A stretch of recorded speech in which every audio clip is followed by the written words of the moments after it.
To all of our other speakers today, I would like to thank you very much for giving of your time. To our sponsors, it has been wonderful to work alongside you, and we hope that you see how popular these events are that we organise in Agewell, and that your sponsorship will be used to the best of its ability. Why are we running this SCAM conference? And what's the SCAM conference all about? We all have these in our pockets, and it's very few weeks or days go by that we don't have something that contacts us to say, link to this, give us your details on this. And so the best thing we can do is to bring forward how we recognise a scam, how we recognise it early on. So that's what today is about. Today is about prevention from anybody being scammed. It's getting more and more proliferous outside of these walls whereby we are contacted, and everybody takes an opportunity to try to scam in some way, shape or form. So it's important that we as a group help each other.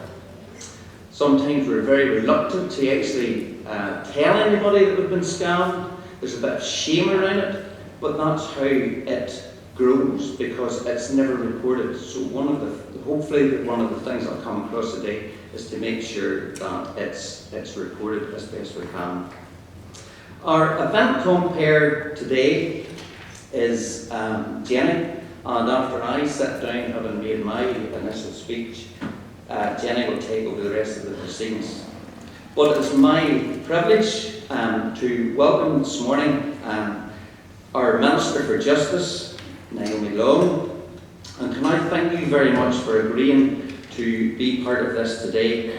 I know that you have other events on today, but I want to give our thanks very much on behalf of Agewell for you coming down here and taking the time to come and speak with us this morning. So I think I've spoken long enough, and I'm just going to hand over now to Minister Law. Thank you.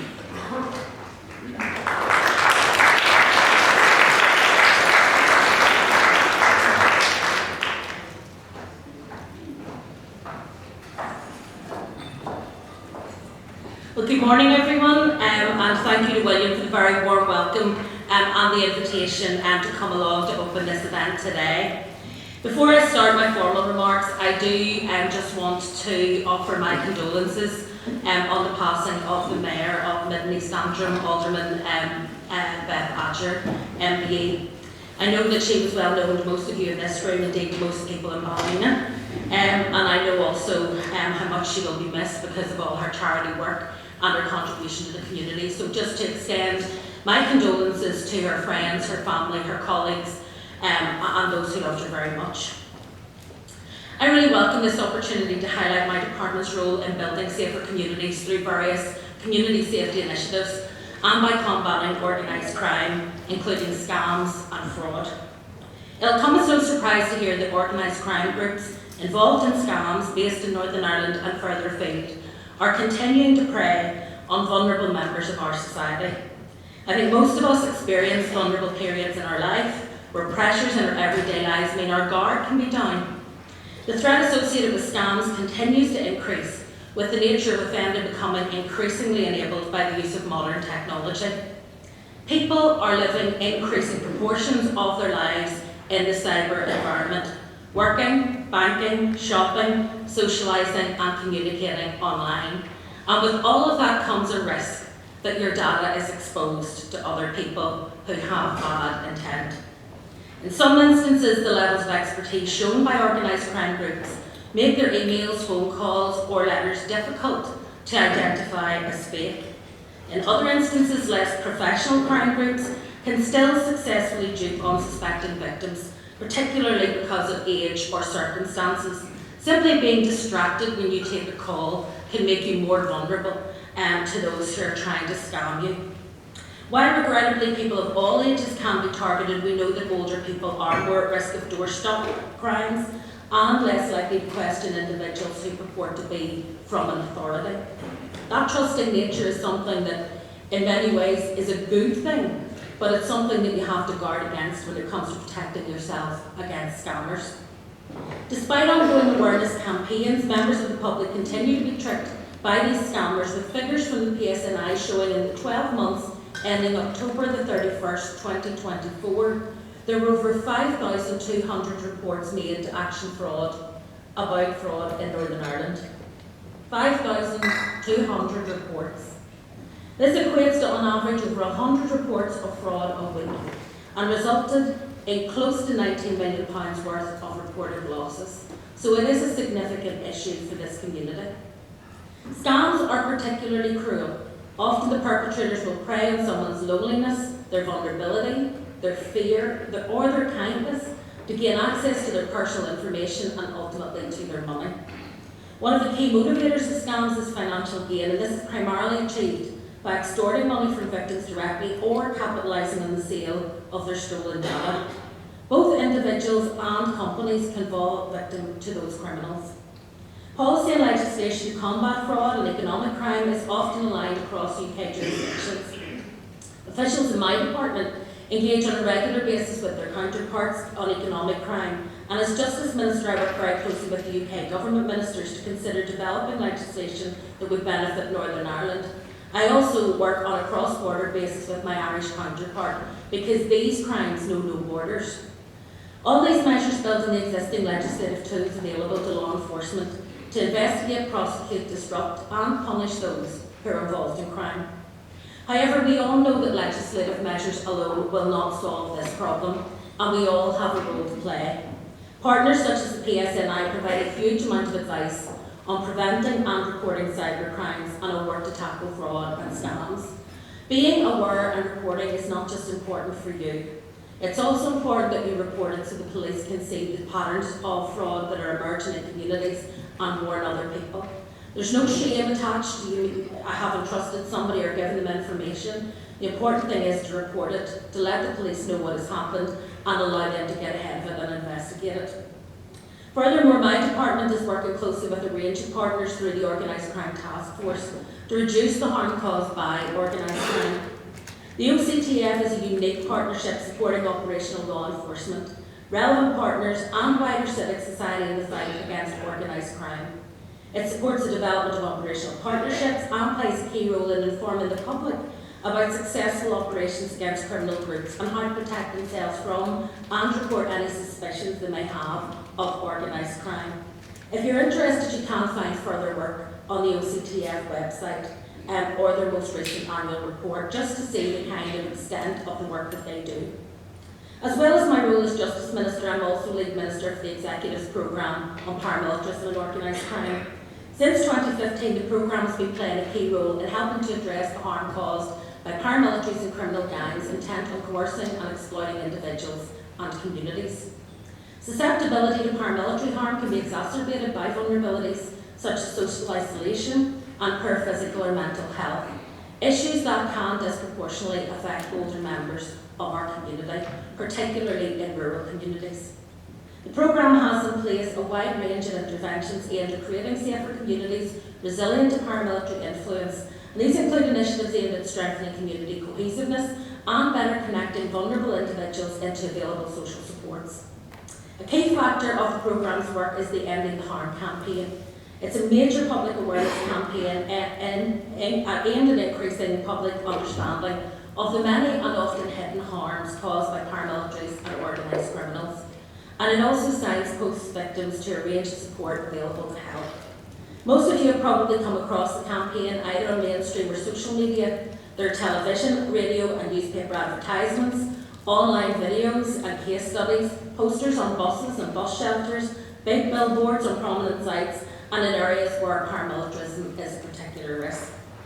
First phase of the campaign was aimed at helping the public to better understand the impact of crime that are perceived often as low impact or even victimless, like buying counterfeit goods, and how those are often linked to organised crime and paramilitary activity. Subsequent phases have highlighted the dangers of becoming involved with illegal money lenders. More recently, in September, the campaign has been further developed to try to show the full extent of the ways in which paramilitary and organised crime gangs can control and coerce and harm our communities. 5 new posters highlight how they harm communities through, for example, the supply and control of drugs, criminal exploitation of children, and violence perpetrated against women and girls. They also highlight the particularly enduring and invidious scam that is the so-called protection money rackets often demanded from local businesses. Whether it's dealing with harms caused by paramilitarism or organised crime more generally, the Department is fully committed to working with all of our partners, including the community and voluntary sector, as well as other departments and organisations, to ensure we have a community where we all feel safe to live and work. In my department, frauds and scams fall under the umbrella of community safety. You may be aware that the programme for government has recently been published by the Executive, and Safer Communities is one of the key strands within it. So this issue has real prominence and is of the utmost importance, not just to me as Justice Minister, but to the Executive as a whole. Tackling fraudsters and the impact of scams is not something that can be addressed by any one individual organisation. It really takes a partnership of us all working together to tackle crime, including fraud and scams, from the initial process of identifying the fraudsters and, just as importantly, supporting victims, including older people, to ensure that those participating in those crimes are brought to justice. DOJ is also a member of the Scamwise Northern Ireland Partnership, which is chaired by the PSNI. Since 2016, the partnership has provided valuable information about scams and timely advice, helping to keep the public informed, aware and vigilant. The partnership is now over 45 partners with the shared ambition of combating the threat of fraud, who work collaboratively to provide valuable information and crucial advice. Prevention through awareness is a vital tool in combating fraudsters and scammers, who unfortunately often target the most vulnerable in our society. Events like this today to raise awareness, to make you conscious of where those frauds and scams are happening and what they might look like, and also how to respond to them, are absolutely vital as we try to combat this evil. Despite there being over 5,000 fraud reports made to Action Fraud in Northern Ireland over the last 12 months, we still believe that underreporting remains an issue. People are embarrassed that they've been taken in. They feel humiliated that they've been scammed. And we have to be honest and say there is no shame in having been scammed. The only shame is the people who actually do this activity. And your report could be the difference between them being able to do this to somebody else and being able to be stopped in their tracks. We have to be diligent and report every incident of attempted fraud to ensure that we can raise awareness on trends, on new scams, as soon as we become aware of them and get that information out to the wider community. The justice system has hopefully made it easier for scams to be reported in any one of a number of ways, including via Crime Stoppers telephone number or online services or text messages. Scamwise's most recent campaign featured radio and newspaper adverts, along with posters in public transport spaces such as bus shelters and inside buses. Its aim is to help empower older people in particular and those who are not regularly online to stay safe against scammers. The key messages delivered by Scamwise through the campaign were: don't part with your personal information. However tempting it is to give away small details, don't part with your personal information. Don't engage. One of the hardest things, I think, for older people is that you were raised to be unfailingly polite. And therefore the idea of putting down the phone on somebody when they ring you and you don't know who they are feels very rude. But actually, by not engaging, you're protecting yourself. If you don't know who the person is, put the phone down and don't engage with them any further. It's a really important message because we're all too quick, I think, in Northern Ireland to share details of our background, to share details around our family. We like to engage, we like to chat, and there's a danger that in doing so we're giving people information that they will use against us. I also see on your agenda today that several members of the Scamwise Partnership are going to be speaking with you and telling you more in detail about how that organisation can help assist in educating everyone how to identify scams and report them. As previously mentioned, Crime Stoppers is a really valuable resource in the area of fraud prevention. My department provides 50% funding for that and the regional manager's salary, which is match funded by the PSNI. Additionally, Crime Stoppers works with the police and community safety partnerships to develop and implement localised campaigns, create awareness and provide specific social media resources for a whole range of issues including fraud and organised crime. So whether it's a scam associated with organised crime or just an individual scammer, if you're worried about reporting it, please be assured Crime Stoppers is completely anonymous. and confidential, and you can report it there without anyone having to know your details. I mentioned the work that Crime Stoppers does with the Policing and Community Safety Partnerships. For those of you who aren't aware, they're jointly funded by the Department and the Policing Board, who provide the funding of around 4.25 million to support a whole range of community safety initiatives. There are PCSPs in each of the council areas, and they have a representation of elected representatives and members of the public who can serve as independent members, and representatives from 7 designated organisations, many of whom are also in attendance today.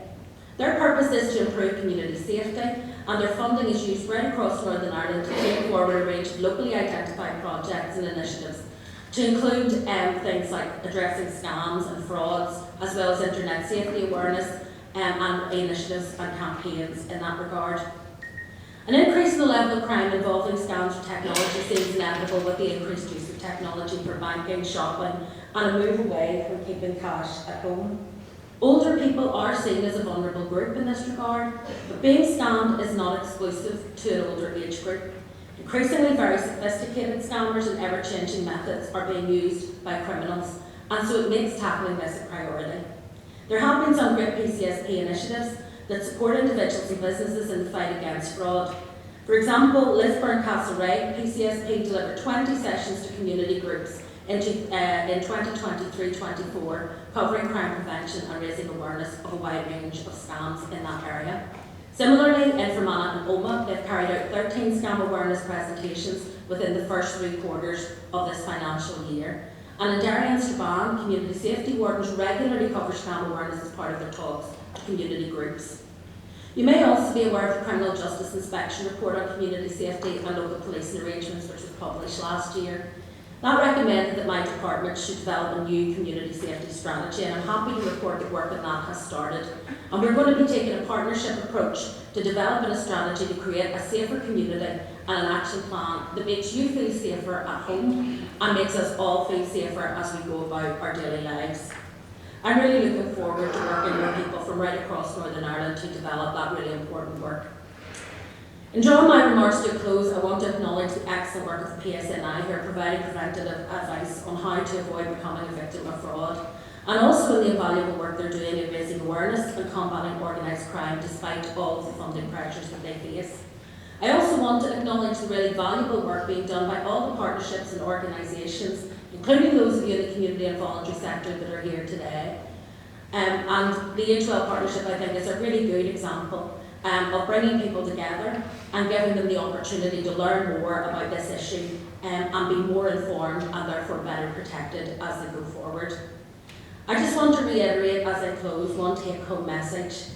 Addressing community safety issues can only be done if we all work together. We're committed to working with all of our partners to support preventative action, raise awareness and ensure the communities are a safe place to live, work and visit. I'll continue to do everything I can in support of that. I want to thank you for the opportunity to speak to you this morning. As William said, unfortunately I have to head off to another engagement shortly.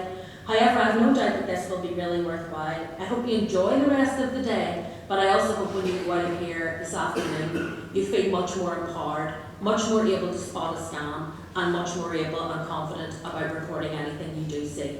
So enjoy your day and good luck with everything that you're doing. Thank you.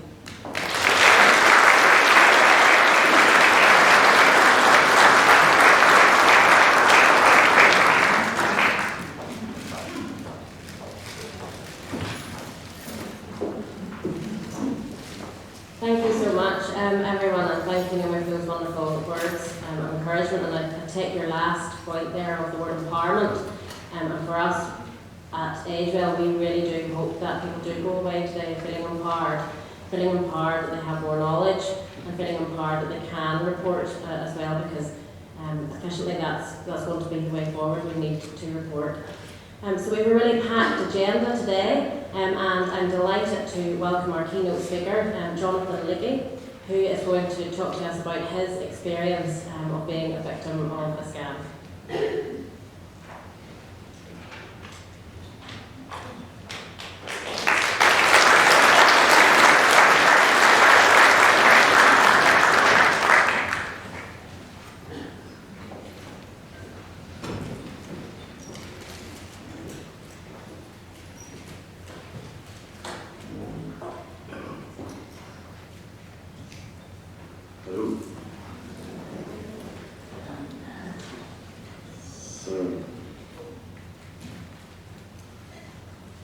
promise I'm not going to push my book. It is on Amazon, that's what I said. And it wasn't written to make me famous. It was written to help folks like yourselves. It wasn't easy to write. A very personal story. And as the minister said, when you're scammed, you want to crawl into a hole and forget about life. But thankfully, I had good people around me, including my dear wife, who stood by me, and we fought the battle together. So I'm going to give you the human story. You're going to hear lots of facts, and we've had some excellent advice. You're going to probably hear a lot of advice repeated today, and it needs to be repeated, because we forget, or we get confused, or the message doesn't get driven home enough. So please, do take notes. If something grabs your attention, write it down, because it's going to possibly be a lifesaver. So yes, billions are lost to scams every year. Over COVID, it increased. You heard about the COVID scams, the HMRC scams, the furlough scams, all sorts of scams. And we need to inform ourselves. My story is a cautionary tale, a warning about what can happen when you do let your guard down. As the minister mentioned, you caught off guard at a moment of distraction out of the blue, and that's part of the scam-wise message. But I hope, in telling the story of what for me was traumatic, I didn't know what trauma was till this happened. Thankfully, I'm more or less over it. It doesn't help revisiting the story, so bear with me. This is challenging doing this, but I want to do it because I want to help get the message out and raise awareness. But I want it to be pierced through with hope as well. My life, in many ways, has got richer through the experience and through opening up and being willing to share my story. There is a way through if you have been scammed. There's more important things than money, folks. And I know us older folk, and I've been invited to speak to you. I'm part of the 60 pluses. We've more money than the millennials. However, yes, the millennials tend to be more often scammed, especially online. They're a bit more blasé and complacent. But we've got more to lose from our savings. And as the minister showed, we tend to be very trusting of people. So while I don't want to make you less trusting of people or trustworthy, I do want to kind of help you thicken your skin and be less naive about stuff coming in from cold callers, whether it's on your doorstep, online, or down the phone. So, yeah, you're going to hear from plenty of experts. I don't want to overlap too much what they're saying. There's somebody coming up after me, scam spotting types of scams and what to watch out for. So I don't want to say too much detail. There will be some detail on it. But our particular scam is what I want to unpack here. Who am I? Well, I'm a retired teacher. Why am I wearing a suit and a tie? I was going to come in jeans and Shetland jumper, but I felt this would be a good visual aid to say that anyone can be scammed. I have a PhD in computer-assisted language learning. 37 years a teacher. My last job up at Coleraine campus, University of Ulster. I'm a neighbourhood watch officer for our street. I'm supposed to be vigilant and informed, and I thought I was. But not even my bank knew what smishing was when it hit us. Do you know what smishing is? And phishing with a PH? We need to find out, and I hope you go away from today knowing at least what a smishing attack is. So that's why I'm wearing a suit. It can happen to you. Fraud officers have been scammed of millions, or $250,000 is the one I heard, completing on a house while on holiday. somebody faked something through on an email and her money went to the wrong place.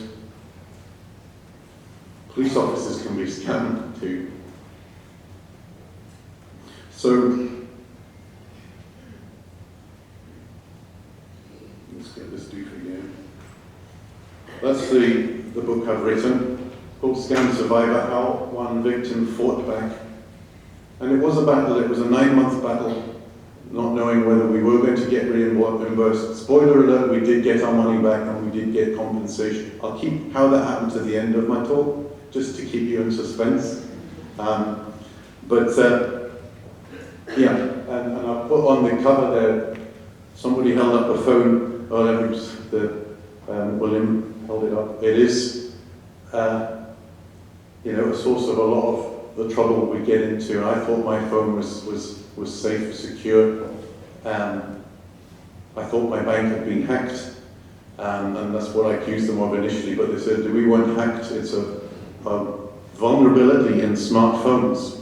But basically, when your texts come in, if it's not clear who it's coming in for, they'll look for a name in the text and it'll come in under that stream.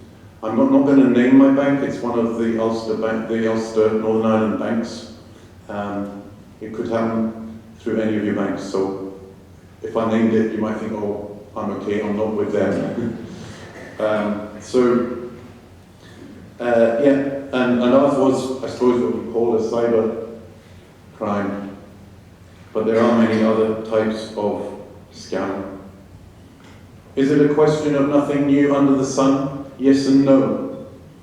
Scammers are liars, and they always have been. Scammers are deceivers, and they always have been. They prey on our trusting nature and our naivety or ignorance. And to say my bank didn't know what smishing was, I certainly didn't. We hadn't been warned about it. That was part of our case in our fight. We weren't informed. We need to get ourselves informed, because not necessarily the people we trust or trust our money to, they don't necessarily know all that's happening, all the latest scams. There's romance scams, prey on lonely people looking for romance online, these find a friend, find a partner websites. Talked about the COVID-19 scams, there's Eventbrite ticketing scams, there's family member in trouble scams where somebody texts you pretending to be your daughter or your son saying, I'm in trouble, can you transfer some money, I lost my card or whatever. And we know people who've been victims of that. So, yes, there's a lot of rehashing of old scams, but we have a thing called AI doing the rounds. Do you know AI can clone the voice of a loved one? If you've got stuff online, and most of us got a digital footprint, and they can pretend to be the voice of your loved one. So we need to even be wary of that kind of scamming. That's the new kind of stuff, new kind of deception. So it's always based on winning our trust, maybe sowing fear. Ours was a sowing fear, it was a double whammy scam coming into it in a second. Often there's an offer that appears too good to be true out of the blue, and usually it is too good to be true. And you're contacted out of the blue, they always want to get personal details off you, and they always want your money. So, for me, it was one Tuesday morning in March 2018, so 7 years ago, last week, this happened. But this scam is still happening. And I was marking scripts at home. I'd just taken a severance package from the university. I was going part-time. My wife had taken the same. She's from Ballymena and worked in one of the local secondary schools. So we had a package each in our account. We knew there was money there. It was supposed to help us through the first stages of our next stage in life, our voluntary redundancy, in my case, early retirement, my wife. Text comes in on my iPhone. Pinged it up, sort of left it there until I finished my marking. And then I went to have a look. It had come down my bank's text stream. So it had, the headline was my bank's name. This is what it looked like. This was the message. Would you have spotted a scammer in that? Okay, our bank, I've changed the name, put R in there instead of the bank, has noticed your debit card was recently used on such and such a date, which was that date, 11/28/03, at Amazon online store for £2,499. If not you, please urgently call fraud prevention on 0330, the full number was there. So it was playing on my fear that this amount of money was going in. First thing I did was, this is my bank's text stream. I need to pay attention. I trust this source.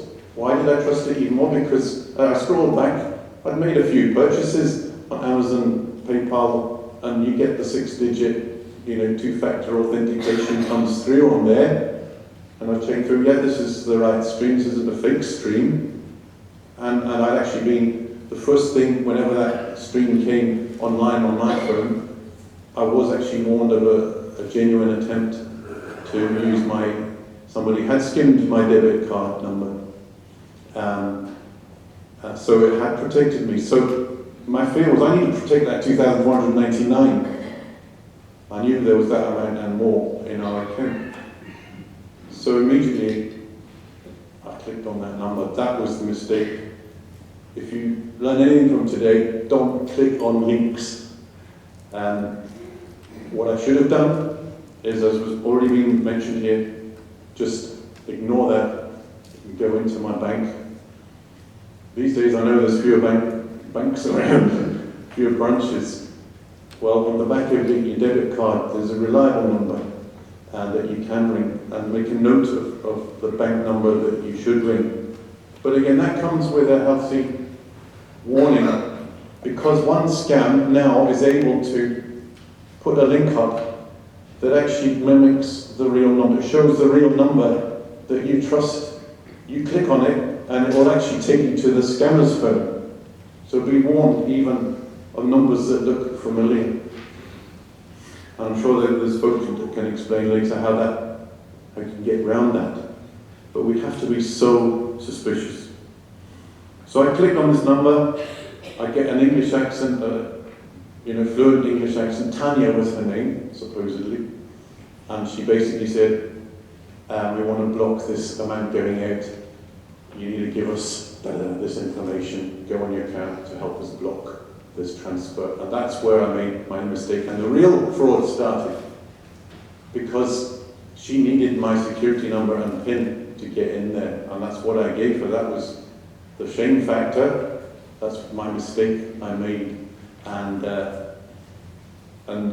when I thought in giving the PIN numbers, I'm protecting my money, I'm protecting I was being deceived. They were actually emptying my account. In one transfer, the maximum you can take out, or you could at the time, 25,000. And she promised, one of our security team will ring you tomorrow to just check everything's all right. That was just part of the pattern to win my trust. So I go online, I can't get into my account. I wanted to check that 2,499 had been blocked, and I couldn't get in. They must have been in there emptying my account. And it's only then I saw the warning on the bank's online, the entry point, the first thing comes up before you put the number, warning, fraudsters and they described exactly what had just happened to me. So that was when I had the panic set in. I rang the fraud team at our bank. They went on, they of course can see, your bank can see your account, so you don't need to divulge lots of security numbers. They maybe need your name and maybe first line of your address. Something, it's not your security numbers. There is information they have to ask you when you are phoning up. So you need to be clear what your bank will ask you. But these are things your bank will never ask you. To divulge your full PIN number over the phone or in an email. Divulge any passwords, any They'll never ask you to email or text personal banking information. They'll never send an email with a link to a page which asks you to enter your online banking login details. And they'll never ask you to authorize the transfer of funds to a new account or hand over cash. So,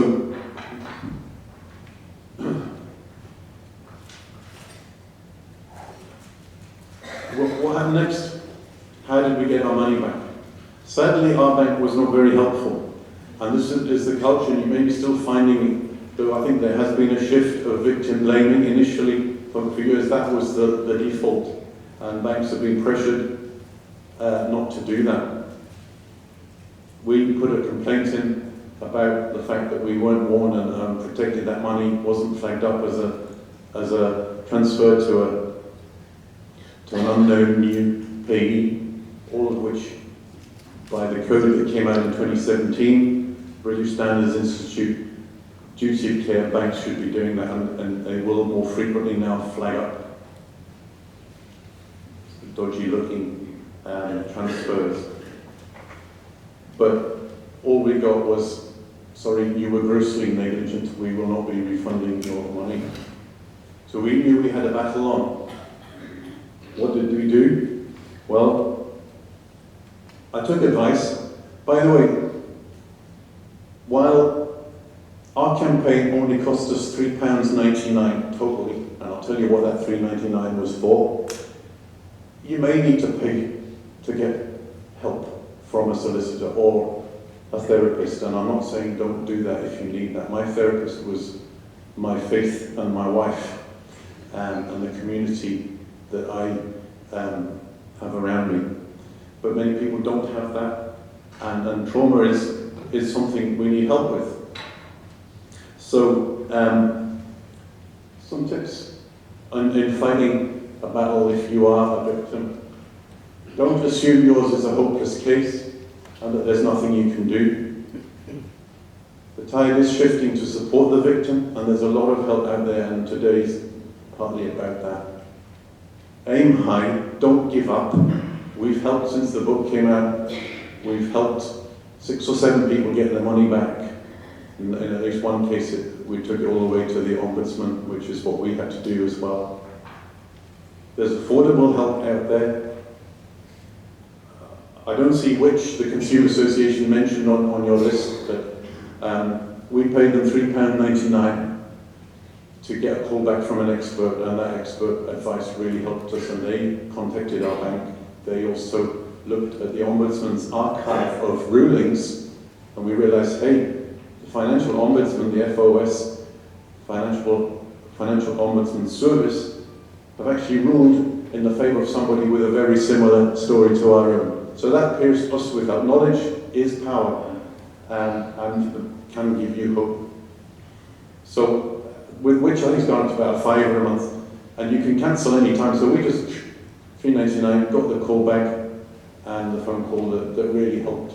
And if you go on Which's website, they've carried out a successful campaign of fighting the whole battle with banks around reimbursement of victims of particularly a thing called authorised push payment fraud, APP, which a lot of frauds are that way. You authorised the transfer, we didn't. The transfer was made by the scammers, which was part of our case as well. And there's lines you can go in, authorised or unauthorised transfers. There's help for both types of scam. Our local MP, no longer in position, you'll know who he is, was a great help. And he knew our bank manager and the fraud team, and he went and paid them a visit, and that was part of our campaign to pressure the bank to change their verdict. Not everyone's got the courage to go to the media, and I had to think long and hard before I told my story. I didn't initially tell it locally because I just, it was just too much telling my story in Ballymena. Instead I went national. You may think that's even worse. But yeah, so I'll come back to that. You see there, You and Yours, I was on with Winifred Robinson at one stage, the Radio 4 programme. don't go on to it, at least listen to it, because some great stories there. Also Linda Macaulay on the On Your Behalf Radio Ulster show. I went on that and she was a great help and introduced me to the Get Safe Online people, Tonini, who are listed and your two-page folder of things. So I'll mention them briefly before I finish. Yeah, On Your Behalf Radio Ulster, Get Safe Online, and then the financial ombudsman service isn't just about where you go to fight your case and ask for a ruling. There's lots of information there as well to help you, especially the archive of rulings, where you see lots of stories of rulings either in favour or against cases. So, yeah, we took advice. My wife, I said, was a great support. Also key is taking control, doing something rather than just going into that hole is so key. About your mental health, we need to take control of our situation. And all of what I've listed there was part of that. Keep a journal. That's quite good advice for objectifying what's happening, putting it down, but it might also be vital in putting your complaint in, because you need the facts out there, the dates, when, what happened, when you said this to who, and who said what to you or said no. Especially what happened with the scam, the event, and the people we've helped. That's been key, getting the exact story, what the message was, what the text from your bank was, or, you know. So we told our story. I even got a cameraman from Ill-Gotten Gains, BBC, came up and filmed me in my front office. Thankfully they had to edit it later when we've got our money back to add that wee bit in. Before I talk about the healing from the trauma, can I just say what effects the trauma had on me? As I said, I hadn't known it before, but see, whenever I went back online, I suddenly realized my hands were shaking. I'd never had a problem with shaky hands before, and that was the first time I realized, hey, you know, I was seriously stressed, loss of sleep, and so it was mainly around transactions linked with technology, was where, you know, a caller ID withheld, that would be a trigger, you know, who's this person trying to contact me? And sometimes I still get like, who is this person? ATMs, even, you know, getting a contactless payment in a shop would be areas where the trauma affected. So, how did I heal? Well, a great book I can recommend by Babette Rothschild, called 8 Keys to Safe Trauma Recovery. Can I recommend that? And a lot of the advice we took came from her. Be kind to yourself. Yes, if my wife was kind to me, she could have blamed me for being such a stupid idiot and letting the boys take our money, but she didn't. So, thank you, Mrs. Leakey. This is our 37th anniversary today, by the way.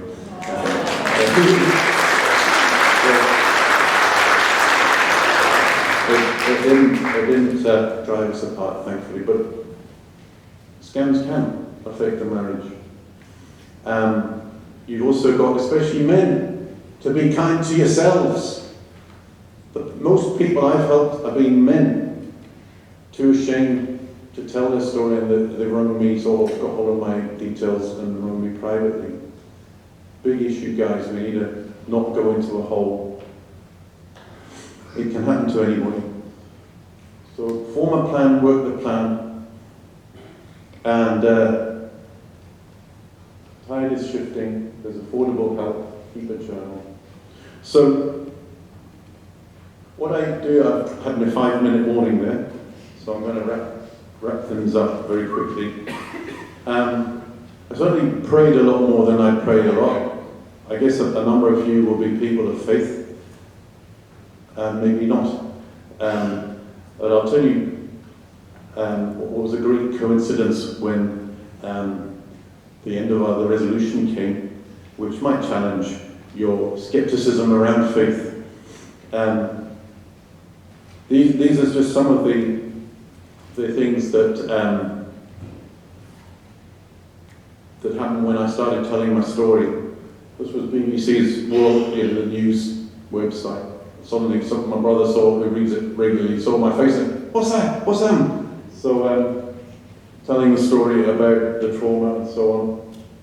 Newsletter, front page, and middle page spread, Ballymena Guardian, and Minister, you might recognise that face in her new incarnation on GB News. That was 2023. So, 5 years on, people still contact you to tell the story, because what struck me as surprising was why there was such immediate interest, and what I was told was, hey, there's very few people willing to tell their story.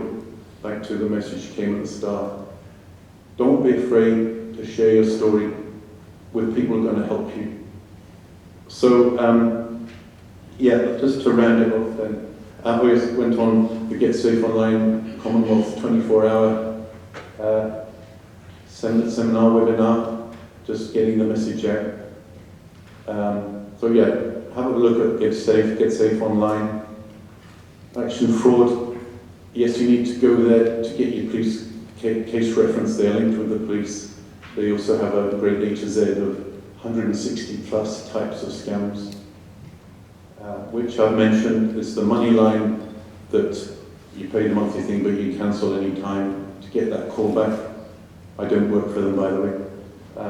Financial Ombudsman. You have to get your complaint in within 6 months. They have a massive, long waiting list. We were told 12 months. We never did get their resolution. Why? Because the bank kind of blinked for us and reimbursed us. But we did go through the process of putting our case in, and ironically, we got the same amount of compensation, 8%, that the Ombudsman would have required the bank. So I think the bank thought a ruling was coming against them. So you're going to hear more about the Scam Aware, the Scam-wise mnemonic. Seems to be good to be true. It probably is. You get contacted out of the blue, ask for personal details and money requests for you. This is how scammers work. So how did we get the money back in rounding off here? As I said, I prayed more. 9 months it took, and we didn't know whether or not we were going to get the money. I was just having a quiet moment to myself, and I felt a little nudge. And those of you believers who get these nudges, this was a kind of one of them nudges, which was, are you going to write a book? Because I kind of said, if I get my money back, I'm going to tell the story. So this was the moment when the nudge was, in faith, write the contents page. So I did. And it was very hard to do the last chapter heading, because it was how to navigate victory well.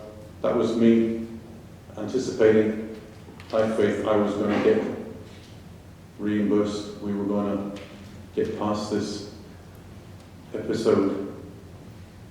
I'd just written that last chapter heading for the contents page of the book I was going to write when the phone rang. Guess who it was? It was our bank's fraud team to say, Mr. Lee, this was 1 week before Christmas as well, we have reviewed your case. We cannot tell you why we've made this decision, but we are going to reimburse you. And we are going to pay you 8% on top for your pains these last 9 months. We can't tell you the details. And the next day, the money was back in our account. So we realize, though, that not every victim of a scam is successful in recouping their losses. But I hope my story offers all of you some light, some wisdom, some hope in the midst of what is a modern day scamdemic. Thank you for listening.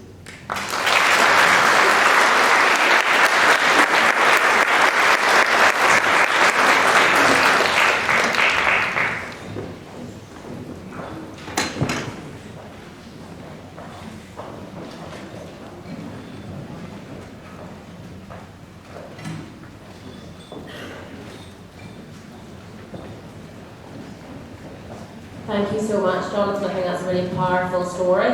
And again, just reinforcing that, how amazing it is that you have had the confidence and the willpower to tell that story. As we said, with the under-reporting and the fact that you're willing to stand up and tell that story and use it for the greater good as well is just amazing.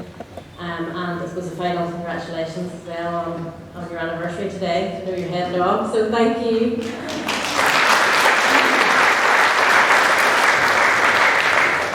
So next up in our agenda this morning we have Alison Gilchrist from Trading Standards, and Alison is going to take us through the different types of scams that are out there and how we can protect ourselves from them as best as possible.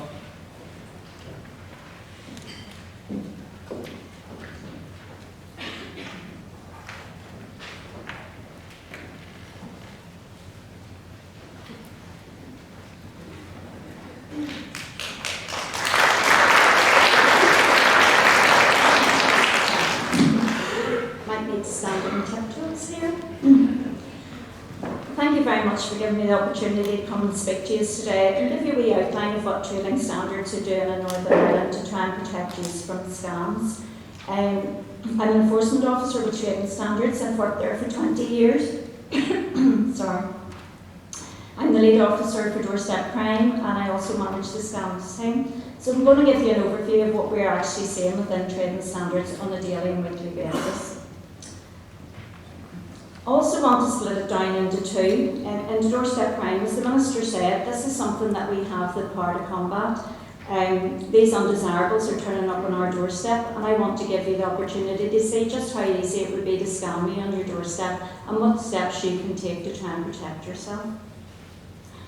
And secondly, then I'll go on to tell you all the different types of scams that we have seen over the last 12 months.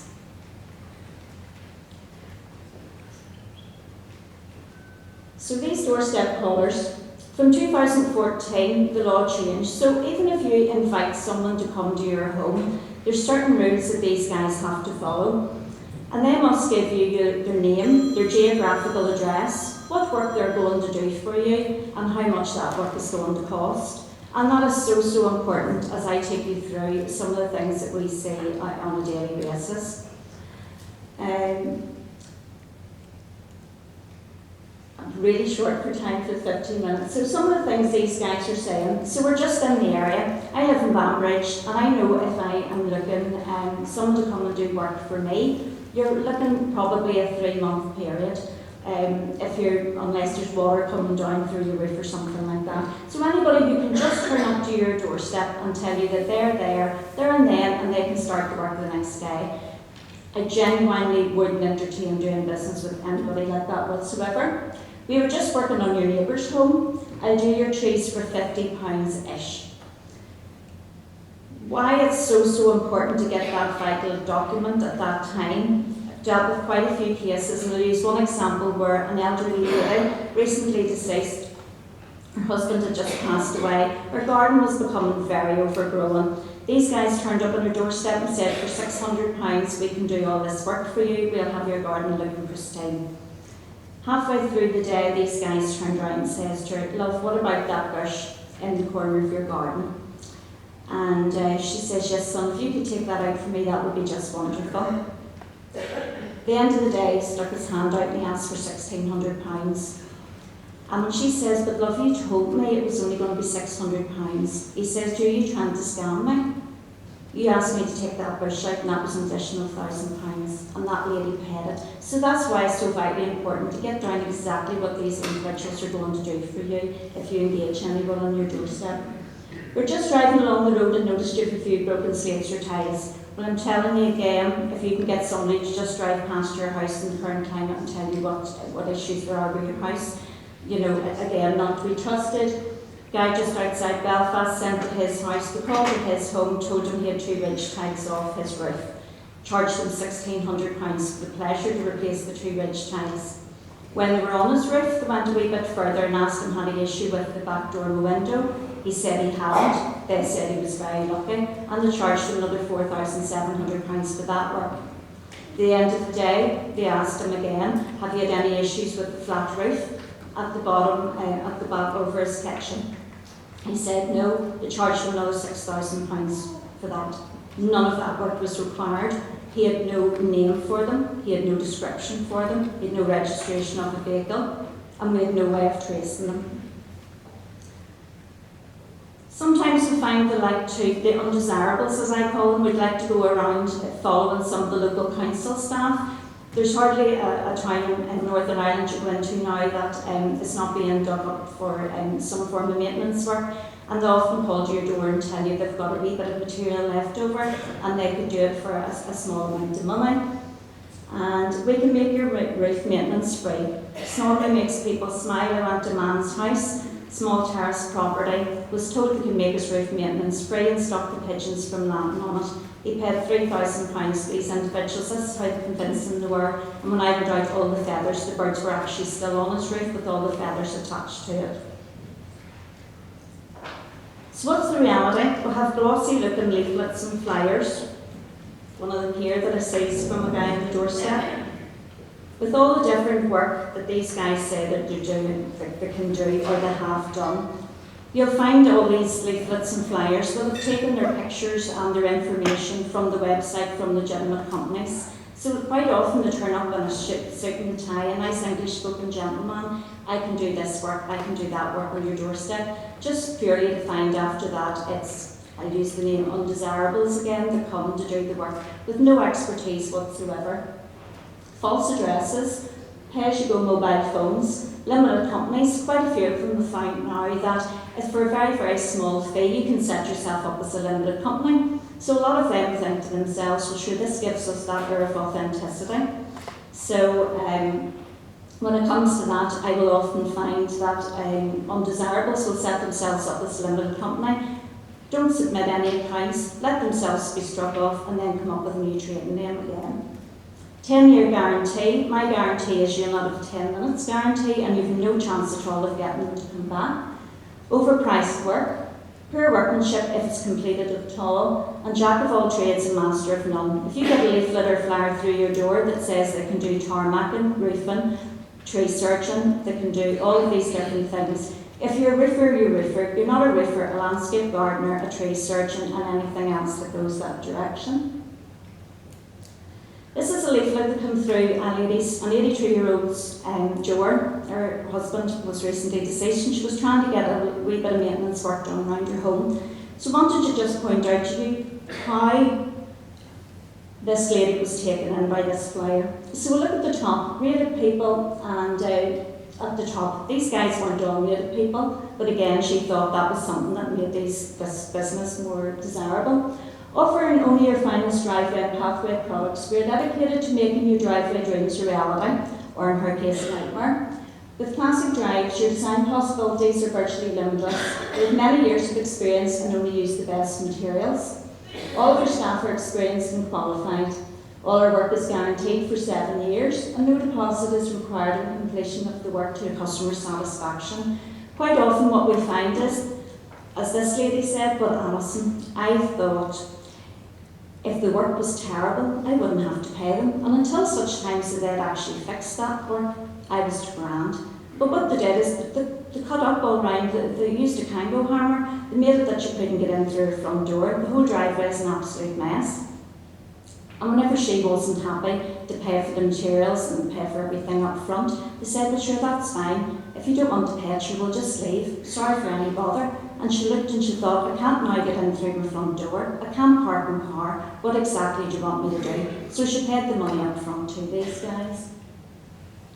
7 years guarantee and 14-day cooling off period. These guys have no idea what that would even mean. But we'll look here at the free phone number, and this is important. This lady said to me, 0800, that's like ringing Marks and Spencer's or Next. That 0800 number is rented for £10 a month. These guys wanted to pretend they had a Lisburn address, so they've asked for a code, the 02892 number, which comes up as Lisburn. That's also rented for £10 a month. And these two numbers automatically redirect to an unregistered pay-as-you-go mobile phone. Again, leaving them untraceable. At the bottom, it's probably hard to see from the back, 15 Bow Lane in Lisburn. I went out to 15 Bow Lane in Lisburn and from memory it was up to number 12. There wasn't even a number 15. So this poor lady had no paperwork, No way of tracing these guys, and was left just with an absolute mess round her home as they drove off. So it's just something to be very, very wary of, and why it's so important to get all the paperwork that you should have, whether you've invited these people to come to your home or not. The same rules apply. So what are the current issues we are seeing in relation to this? Is Facebook gone to a marketplace, and people putting their names or they're making profiles that aren't genuine, calling to people's homes, getting deposits up front and then simply disappearing, going offline. Upfront cash deposits, we've already covered no deposit until work is completed to your satisfaction. And what I need to make you really, really aware of at the minute, we've all got quite cute and we don't necessarily want to employ people on our doorsteps. But from COVID times, the people that would have went round door knocking have now went online, and this is what's catching a lot of people out. So if I went online now and I typed in I wanted a roofer in Banbridge, most likely the first hit that'll come up on my phone will be a business called Bark, and it's a revolutionary way to hire local services and professionals for you. So from that, it is really giving you that opportunity, you're putting it in and you're inviting these people that you would have turned no to on your doorstep, you're inviting them into your home. So I really would encourage people to put a no cold calling sticker up, and obviously to report any cold callers to the police and trading standards. Quickly, with regard to scams, what we're seeing at the minute is lotteries and prize draws, investment scams, impersonation, cryptocurrency and romance scams. I know we're short for time. I want to really point out here about romance scams. We all think that maybe people who have been victims of romance scams, this has started because they've been drawn to a particular site looking for love. A lot of times that is not what has happened. They've been befriended by somebody on social media, and that has now moved them. Those individuals take them offline and then ask for money. This is a case that I dealt with along with the PSNI, and I want you to look, does everybody understand how the scammers get you to purchase gift cards? A lot of cases what the scammers will do is ask you to go to some of the local shops, purchase a gift card, and within that gift card, once you scratch the back off it and the scammer gets the number, that's that money away. This was a lady's home that I was in, and I asked her permission to use this photograph. Would anybody like to hazard a guess at the amount of money that's in this box and this guy who she believed was coming to live with her and had befriended her online? That's what £87,000 worth in gift vouchers looks like. This lady was convinced, this man had groomed her, this man had spent months upon months talking to her, and when I went out and looked at her phone, she had reinstalled the apps that the police had deleted from her phone. And the first message said that I read was, the lady from Trading Standards is coming today. He went back, what time? 12 o'clock. Well, you know what I've told you before, you don't believe anything that the police and Trading Standards have to say. And this lady, the police had helped her, she had got £7,000 back, and on top of that she had literally went and spent it again in gift vouchers and sent it back to him. Cryptocurrency scams has already been covered as well. Quite a few people, what we're seeing online is people responding to advertisements on Facebook. Maybe for £250 to make these great offers, you're going to make thousands and thousands of pounds. One of the guys I actually dealt with in relation to that had lost 10 times my salary, came to me one night, suicidal, really, really in a bad way. I worked with him through his bank turned him down. We went to the financial ombudsman again turned him down, through the investigator, appealed it, and it was after a year and a half the actual financial ombudsman came back, and that man got back £287,000. It changed his life. Please, when it comes down to obviously impersonation scams. Another thing that we're seeing quite a bit recently, which other people mightn't be seeing, is white goods cover. We're finding that people are being cold called and asked to take out insurance on their white goods, washing machines, tumble dryers, things like that. Dealing with a lady at the minute who has 20 policies out, 2 of which were to cover her gas boiler. When I went out, she has oil. For a pensioner who's paying out nearly £200 a month in insurance, is totally unnecessary. So please do look at your accounts, ask your loved ones, is there anything like that they're paying out for? Scam lotteries, dealing with a guy at the minute, we actually thought a lot of these sort of things were ending. He has sent £234,000 in cash in envelopes over an 18-month period to an address in England. A guy, another pensioner close by, was doing something similar. So please, if you haven't entered the lottery, you have not won it. Please just put these in the bin. What we're doing within trading standards, sorry, if you are getting any of you here, or you know a family member that are getting quite a few scam calls, we do have some of the call blockers in stock in trading standards. We will go out and give anybody the help and advice excuse me, that we can, and we can install a call blocker for you, which will stop the unwanted calls coming through. You actually input your most trusted numbers into this, and those are the only ones that get through. We do talks and advice to groups. One of the things that we do get is we get a lot of information through from National Trading Standards, whereby police and trading standards in England have gone out and done raids in various premises, and we've got access to the suckers list. And at that stage, we had over, at one stage there last year, we had over 5,000 names of potential victims within Northern Ireland, and we took it upon ourselves to go out and visit those individuals, some of which hadn't been responding. Unfortunately, quite a few had. So that's another thing within trading standards that we do. We're there to give help and advice. We will talk if somebody is a scam victim, we will take them through the process, assist them through their banks and through any potential claim that they want to make against the bank from the ombudsman. So it is a very whistle-stop tour in what we're doing within trading standards. I'll be here later on if anybody wants to speak to me in relation to any scams or any help or assistance you think we can give you.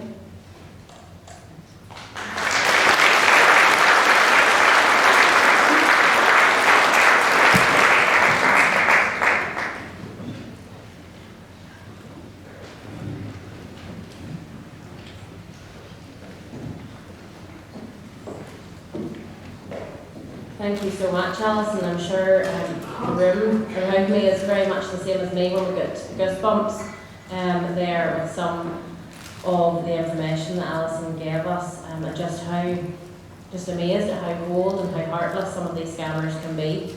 And unfortunately, not everyone has a loving family around them that can support them in situations like that. And yeah, just wow, some of those stories, Alison. Thank you so much.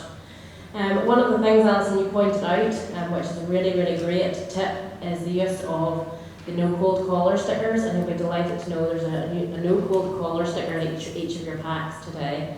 Agewell actually have our own no cold caller stickers because we kept maxing out per Paul Black, the crime prevention officer, and using all of his.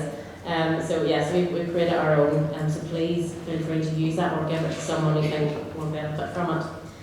Next up on our agenda this morning, we have Evelyn Hoy, who is the Chief Executive Officer for the Commissioner's Office for Older People in Northern Ireland, and she's going to chat to us about the impact of scams on an older generation.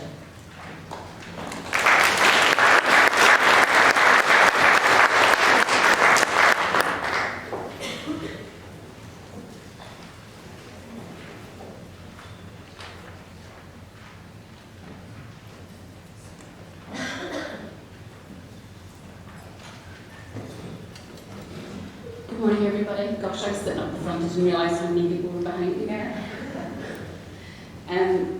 Thank you so much for inviting me to speak this morning about scams and cold calls. I'm going to take it a tiny wee bit further and talk to you about other forms of financial abuse that older people are subject to. My name is Evelyn Hoy, and I'm the Chief Executive for the Commissioner for Older People. And one of the things that we do is assist older people with problems that they're having with public authorities. But as a result, they phone us about lots of things. And we're delighted to hear from older people because it's one of the richest sources for us of knowing what happens out there when you're older. So we saw a big trend in all kinds of economic crime against older people, and of course, scams was one of the biggest things that we saw coming through. So we had there we go, sorry about that. So, whilst we were talking with lots of different authorities about it, Nobody could really put their finger on what's the extent of the problem, how many people out there are being scammed, what's really happening.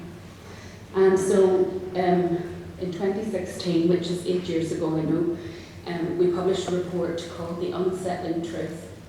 And it was a report based on a survey that we undertook of people over the age of 60 and what was happening with their money.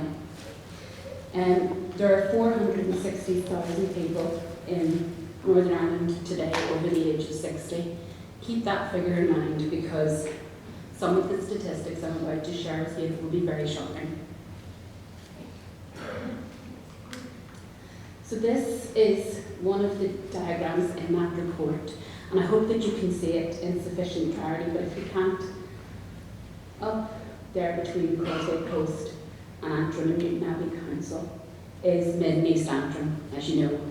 And 16% of the people surveyed said that they were subject to some form of financial abuse or crime. Now, 16% doesn't sound maybe like a big figure, but if you take it that 1% represents 4,600 people, it gives you some sense of the extent to which financial crime is a really genuine issue. So the types of threats that people over the age of 60 explained to us were to do with fraudulent purchases and sales. So some of that is the scams and that kind of activity that we're talking about. 4% said that they had experienced charity scams, which is, I think, particularly mean and something that people felt very aggrieved about. 2%, again a small percentage, but nearly 10,000 people, reported unauthorised bank transactions. 3%, scarily enough, said they felt they were coerced into signing documents. And as part of scams, very often you are asked to sign contracts, you're asked to put your signature on a document that you haven't properly read or understood, and that's something to be really careful about. 2% experienced abuse relating to inheritance and power of attorney. Now, that's really significant, I suppose, particularly around the power of attorney, because everybody thinks that if they've gone to the bother of going to a solicitor, arranging an attorneyship, and then registering it with the court, they're protected.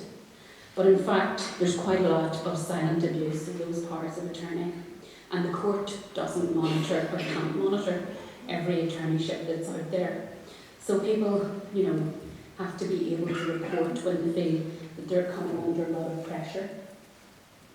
Those percentages don't seem high, but as I said before, when you put the actual numbers to it, it gets really significant. So the 3% of people coerced into signing documents is actually nearly 14,000 people in Northern Ireland. And let's talk a bit about the impacts. So, Dr. Leakey, who was up speaking at the very beginning, was very clear about some of the impacts that his horrible experience had on him and his wife. But there are lots of impacts. First set are the financial impacts. So you can really badly affect your financial stability and your sense of, I suppose, security around your future by losing a lot of money. A lot of people who spoke to us said that they were immediately faced with a complete inability to pay their normal bills. People who had prided themselves all their lives on good budgeting and good money management were left in a position where they had to ask friends and family for help and had a lot of difficulty affording necessities. So it's easy to think about scams as people who are losing money that they can afford to lose. None of us can really afford to lose money. But lots of people are left in a position where they genuinely can't live a comfortable, safe, well-heated, well-fed life. And that's a horrible experience for people.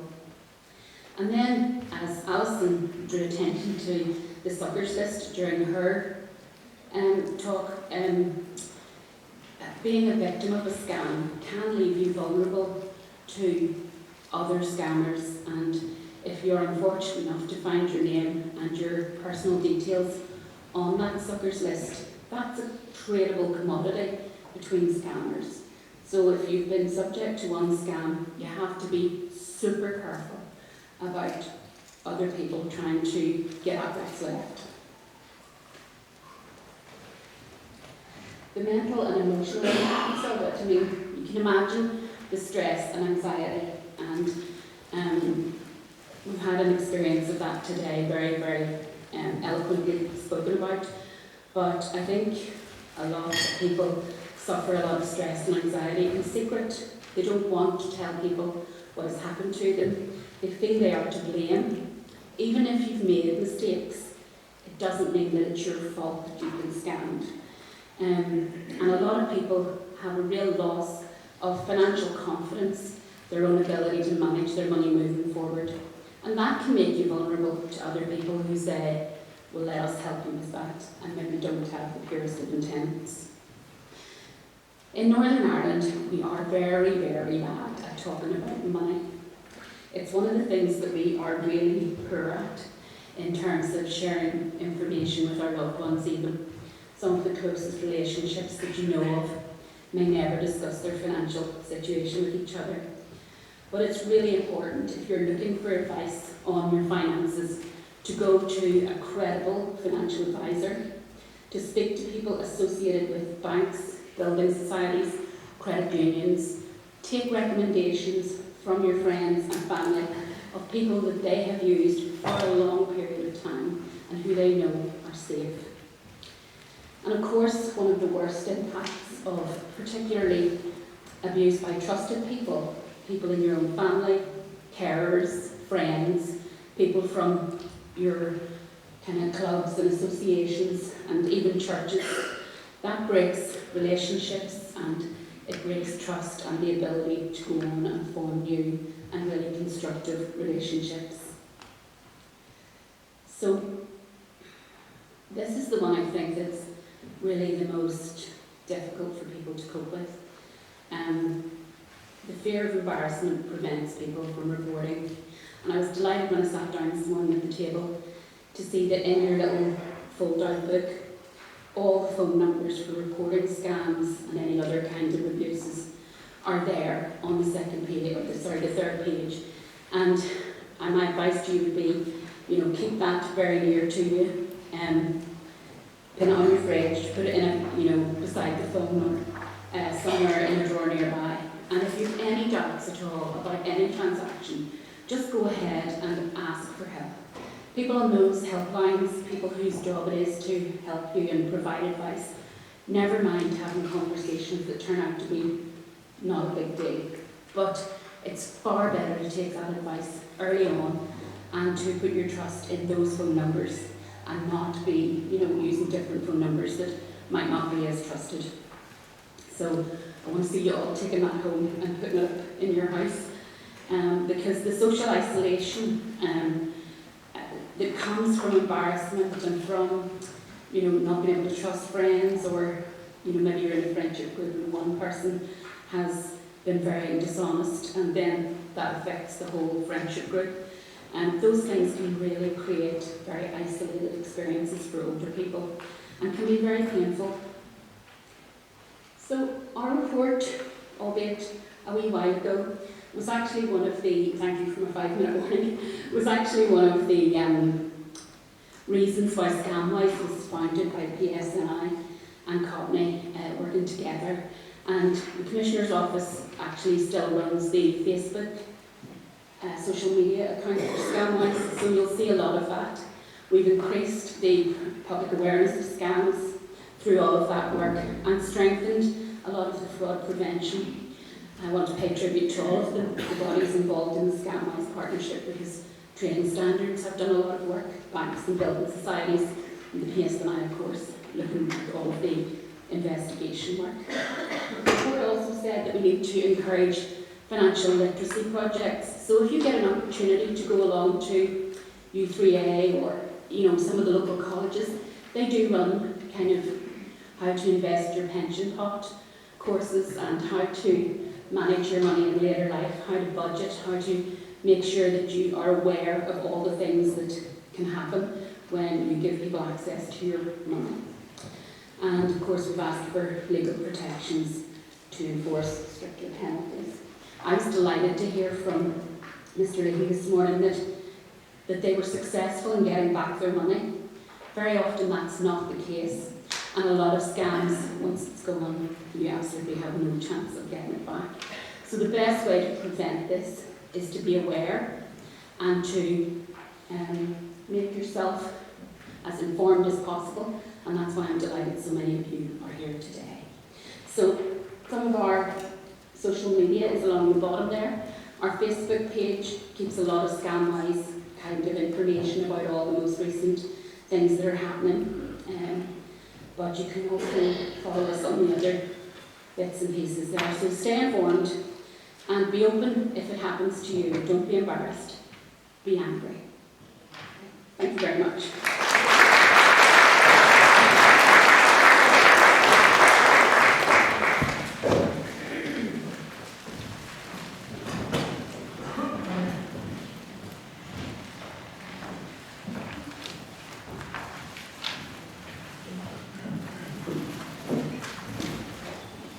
Thank you so much for that, everyone, and again, just very poignant around the impact of scams on an older generation. And certainly, I know that our team within Agewell are seeing that day in, day out, and they're seeing the backlash of when someone has been scammed. They're also seeing the worry and the anxiety that scams out and about are doing to someone. So, thank you so much.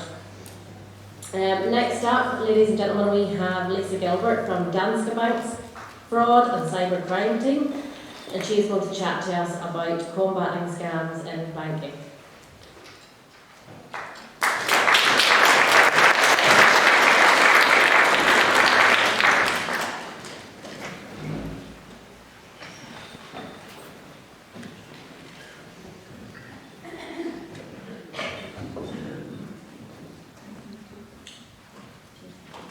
Thank you.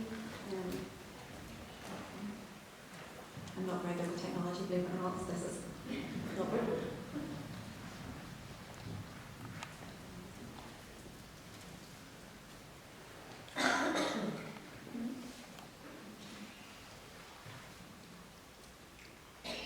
There we go, wrong button, that's a good start, isn't it?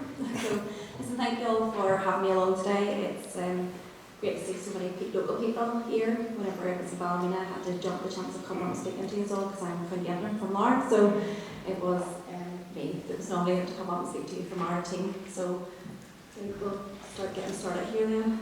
So yeah, fraud is a crime that you're most likely to fall victim to within the UK. As we've already heard earlier, we've already had a guy here that's fallen victim to quite a large amount of money and managed to get his money back, which is fantastic. For the last couple of years, fraud has been the most reported crime across the UK, which is quite humbling. Well, not humbling, it's crazy to hear that it's actually fraud. That's over theft of a car, theft of burglary, assault, and it's the most unreported crime too, due to, I know a lot of people have talked there about the embarrassment and everything, so people are scared to come forward, and you shouldn't be. Everybody falls for it, believe it or not, people in our fraud team have fallen for it, and we should know better, so it's not something to be ashamed or embarrassed about. Okay. So where does it all start?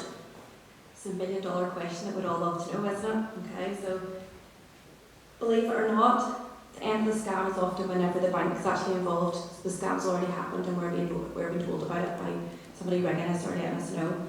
The groundwork actually happens elsewhere. This could be an email, a phone call, somebody calling at your house. I know it's already been covered as well. Or social media. Okay. We talked there, somebody was talking about Elon Musk, Colin Willoughby and Martin Lewis. You'll see their scams popping up all over the show.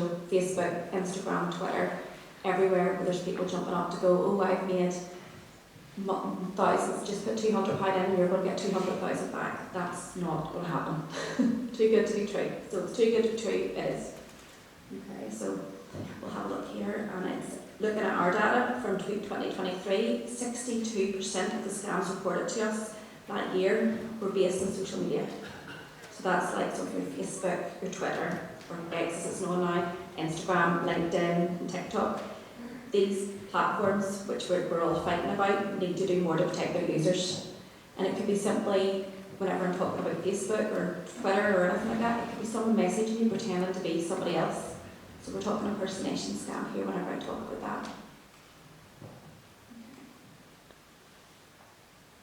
Okay. As I mentioned, the transactions are usually the end of the journey.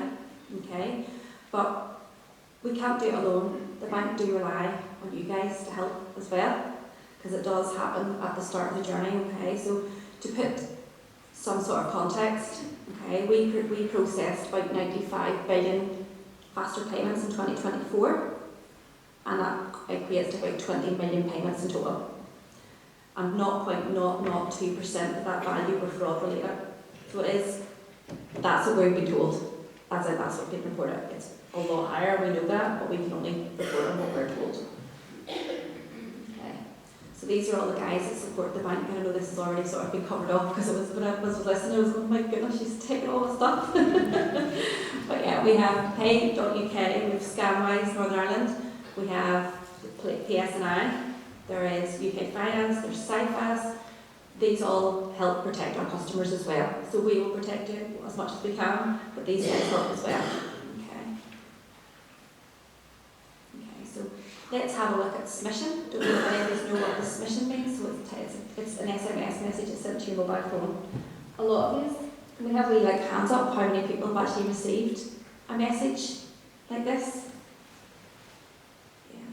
So if you look around the room, that's more than half of the people. I've received them every day. I don't know how they've got my number from, but they've got it. This is what it looks like. So this is, you get something like this. At the minute, it has been, what we're seeing is the most common scam at the minute is actually for the winter fuel allowance. So you'll see that, I can hear people going, yep. So you're seeing that an awful lot. And this is where it starts. So this is the fraudsters trying to get in to get your information. And that's how they get their in. Okay, so what they'll do is they'll send you the message, you'll have a look at it and go, oh my goodness, this is actually the government sending this out, I need to fill this in, or I'm not going to get my winter fuel allowance, my cost of living payment, the list goes on. It could be the likes of Every, if you're waiting for a parcel, Amazon, I don't know about you guys, you see coming up to Christmas, I couldn't have told you what was coming to my house, so see when I was getting those messages, I was like, did I actually order anything from them? So they get you at a time where you're least expecting it and whenever it's in trend as well, so that's when they target. So what happens if you click that link? Hopefully that's it. Yeah. Okay. So this is what you'll see. If you have a VPN on your mobile device, I don't, a lot of people don't have a VPN on their mobile device. If you VPN, it will take you directly to the government website. If you don't, it will take you into this. And these are actually screenshots. We took this. This was actually received by one of my colleagues a couple of weeks ago.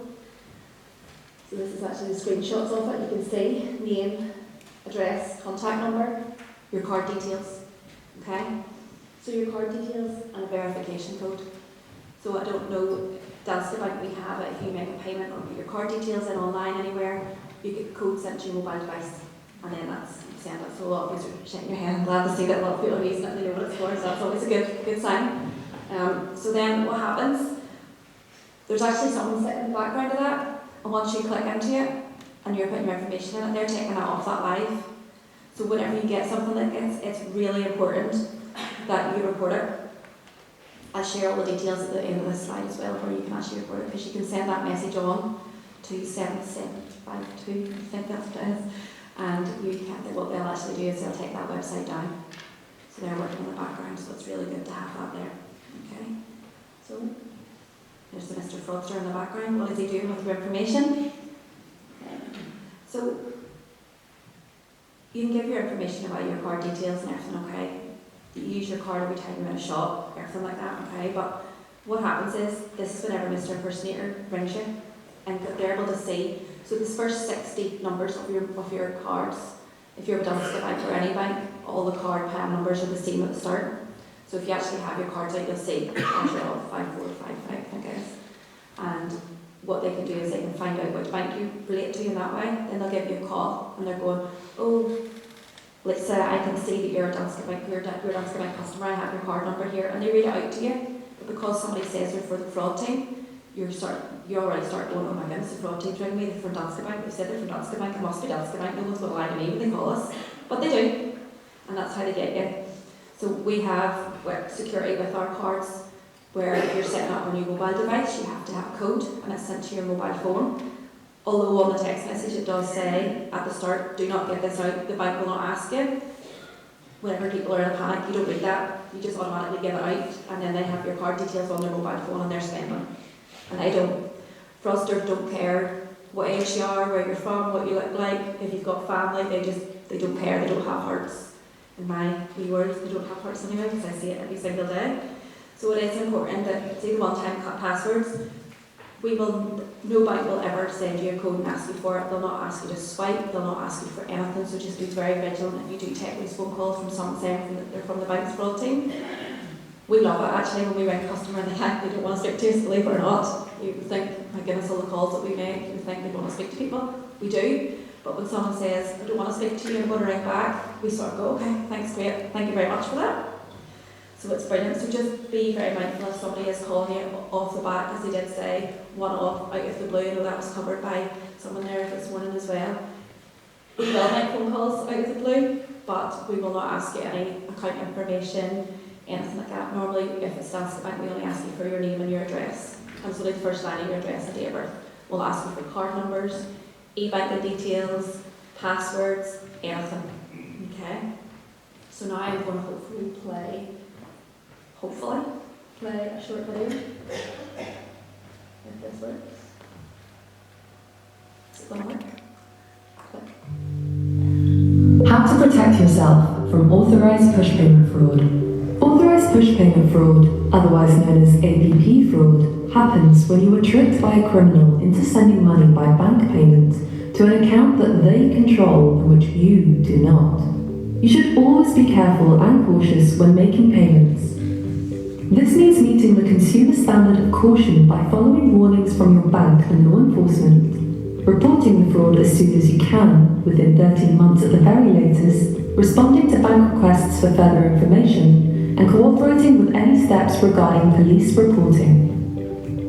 Your bank does not have to reimburse money lost in an APP fraud if you have shown a significant degree of carelessness when making a payment. This is sometimes referred to as gross negligence. And remember, your bank and law enforcement will never ask you to transfer money to protect yourself from fraud.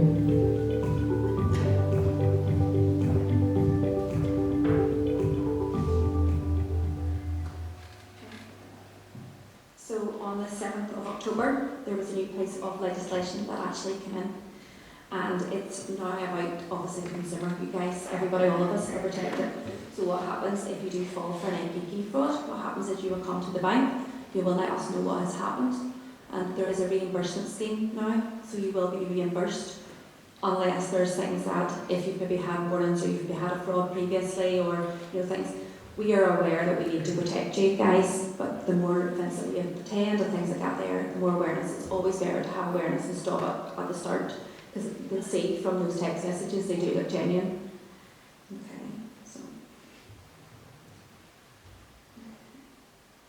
So preventive frauds, I've said there, stop when it's source, not when it bolts out the door. Because once the money's left, it's not nice. And it's not even the financial impact on people, it's actually how it makes you feel. I know one of the guys that's covered that this morning as well. It may be £100 or it could be tens of thousands, it doesn't matter the monetary value. We have customers that it's really shook them, really shook them, that they've actually fallen for it could be such a small scam or a massive scam. They feel as if they've been violated in a way because they put their trust in this person. And fraudsters actually do have a really good relationship and have that whole rapport, and you're talking to them and they think, I spoke to one on the phone, believe it or not, who rang the bank impersonating one of our customers. And he was lovely. Our customer was a lorry driver, and whenever I rang him, he actually was like, I'm really sorry, can you just wait a minute till I pull my lorry in? So they know everything, they find out everything about you, and it's the same with us. They'll ring you and have a good conversation, say, oh, the weather's lovely outside, what about this, what about that, just like the proper Northern way we all get on in Northern Ireland, and they'll talk to you. but they don't care. They really don't care who you are, what you do, or anything, how much money you have, how it's going to impact your mental health, especially for people who don't have families. That's hard. But please, if you take anything away, please report it, because the more we know, the more we can do to support. Okay, and I did say there just I didn't put the cat on, it wasn't me. I'm allergic to cats. So. But yeah, as I say, as soon as you file a full victim, or if you even suspect that you're going to be full of victim, please give us a call. And the likes of, if you're given a sort code and account number to transfer to, that's vital for us as well, because what we can do is we can put that into our systems, and then what we can do is if any other customer tries to transfer to that sort code and account number, we will hold that payment and speak to our customer, and we will chat them and see what it's about. And if we do believe it's fraud, we will not let those payments go. So it is vital that you have that information as well. Action frauds there, obviously PSNI, and then as I was saying about the submission messages or even phishing, you can send them on to these 7726s. I'll probably get hands up for getting that wrong. Should know that by now. But yeah, that's it from me. So thank you very much for speaking to me. Let me speak to you.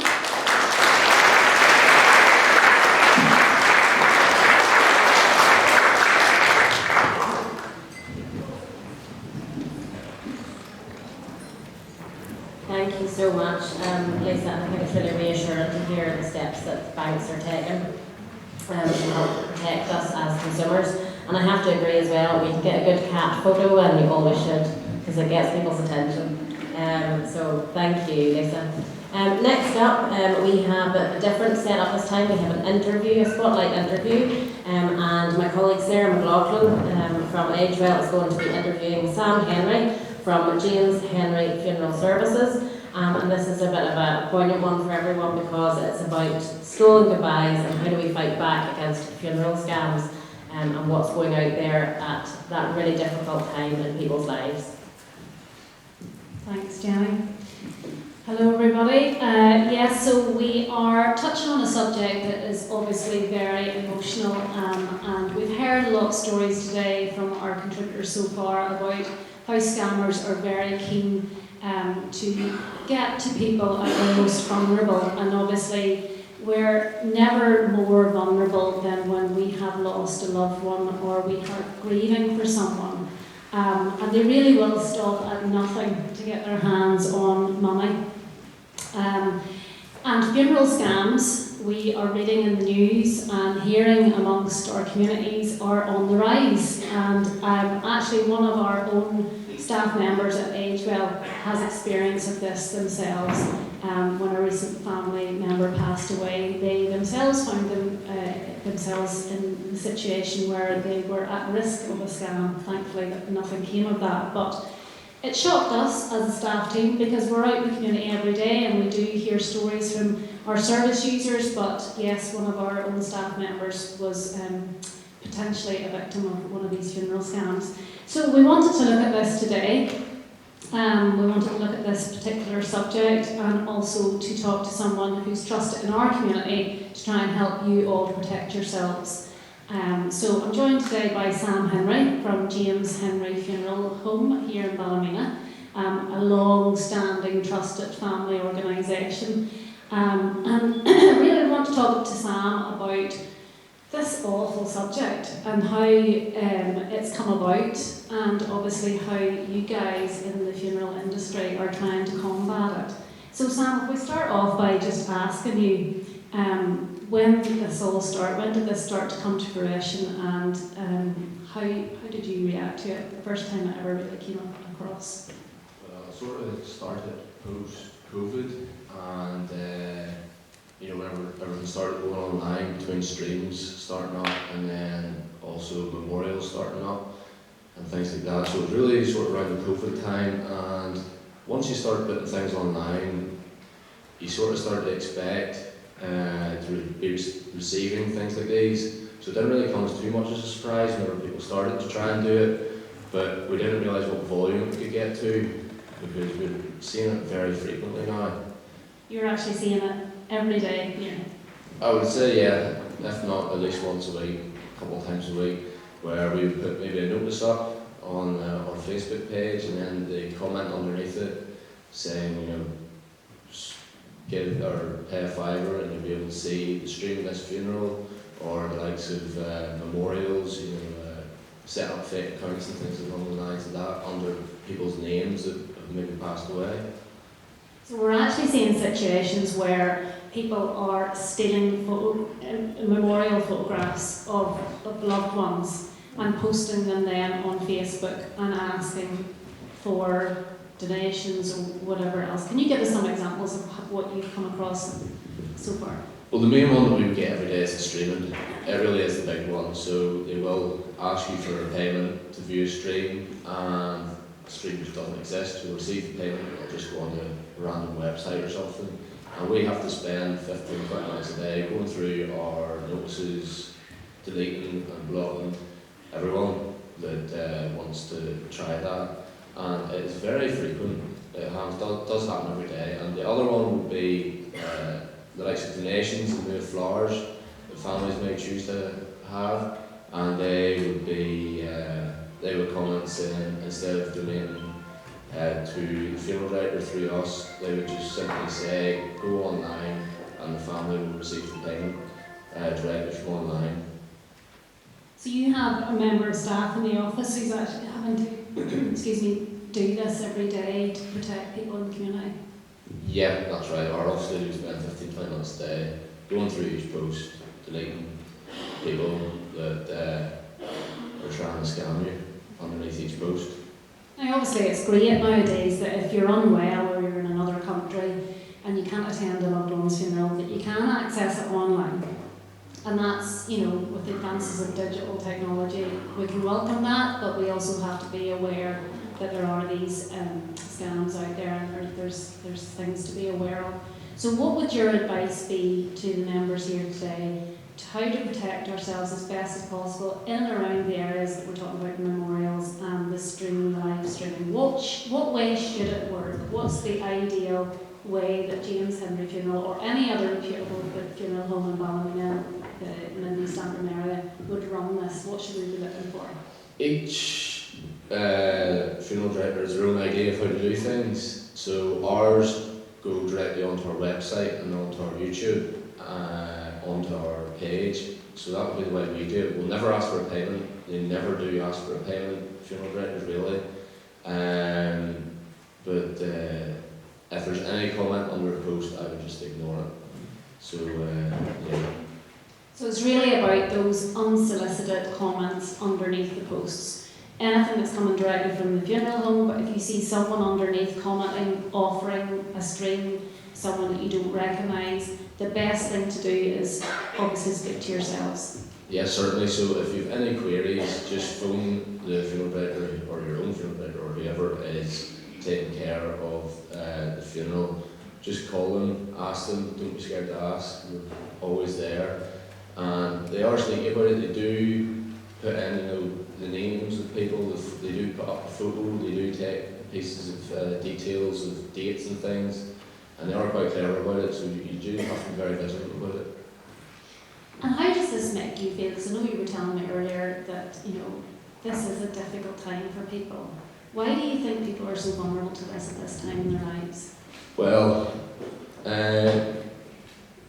if you go in and ask someone for a document around the time of bereavement, they'll probably just give it to you because they're thinking it's for legal purposes or for counsel or one thing or another, and they'll just give it to you. Or if you call someone up and ask someone for something, they will just give it to you. At that sort of time during bereavement, a lot of people are very trusting about the people around them. So if you ask for someone for something, they'll not really ask any questions, they'll just give it to you. And but if it does happen, don't be scared to ask, like, what do you need this for, what's this required for? And normally we wouldn't phone people and ask people for documents, we'd go out and visit them ourselves. So you have to be very careful about things like that. Because it goes back to what we were talking about earlier with our previous speakers. People are distracted at that time. It's an awful time, you're emotional, you have lots of different people coming into your home, there's lots of different people asking, as you say, for documents. The best thing to do is not to talk to people on the phone. If someone phones your property and they're not, you have Sam, obviously, or one of your colleagues, or someone from your funeral directors will be in the home with you, and you will have someone that you know you've met. So whenever people phone, the best thing to do, not engage. As the Minister said earlier to us, don't engage with someone that you haven't met face to face. Now, another area that we would encounter through Agewell is sometimes when we go out to visit with our service users, one of the topics that we like to talk about, and we actually did have a funeral festival a few years ago, where we like to try and talk to people about how they want to plan for their end of life. And it's a very important topic for some people to be able to plan for the future, to put their wishes in place and make sure that their family know how they want their funeral to go and things that they want to put in place for the ceremony. But we are seeing, unfortunately, a rise in the scams around prepaid funerals. So that's another area where these scammers are getting into vulnerable people, people who want to plan for the future. What can you tell us about that, Sam? What's the best way to handle that? What have you seen? What should we avoid? What should we be concerned about? So if families are looking to make a prepaid funeral plan, the best thing to do is to go in and speak to your funeral director. It's the only real way of doing it. If you're receiving a phone call from people claiming to be companies, I wouldn't really believe it, because they'll be giving you an offer that's probably too good to turn down, and one thing or another. And each funeral director normally has companies that they work with, trusted companies, certified companies that are under the FCA, and that's the best way to do it, is to go in and actually speak to someone face to face about it. And your funeral directors aren't going to put you somewhere that you shouldn't be in that sort of aspect, because it will come back on them. So you have that sort of coverage as well. So you'd be better going in, actually speaking to someone face to face rather than over the phone or online or any of these things.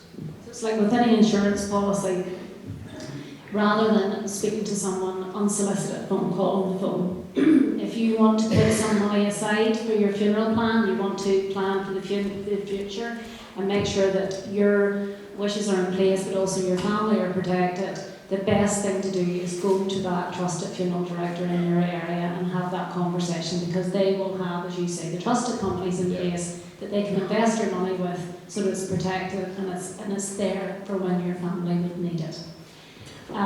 The other, finally, just to finish off with another scam that we're seeing coming out in the media at the minute, and quite often when there's high-profile cases where maybe there's been a tragic accident or an unexpected death, we do see on social media sometimes now the GoFundMe scam. And that would be where maybe there's a situation where perhaps the family can't afford to pay for a funeral or a repatriation from another country.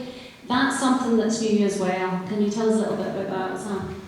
Yes, so if a family maybe don't have enough, there is help out there from the government and things, but sometimes families take it into their own hands and start a GoFundMe, and then the scammers will leech onto that and then maybe create another one, and it'll branch out from there. So you have to be very careful around GoFundMes and things like that. Sometimes they will take photos and dates, as I've said, and put it up and make you really believe that this is a genuine GoFundMe for this family.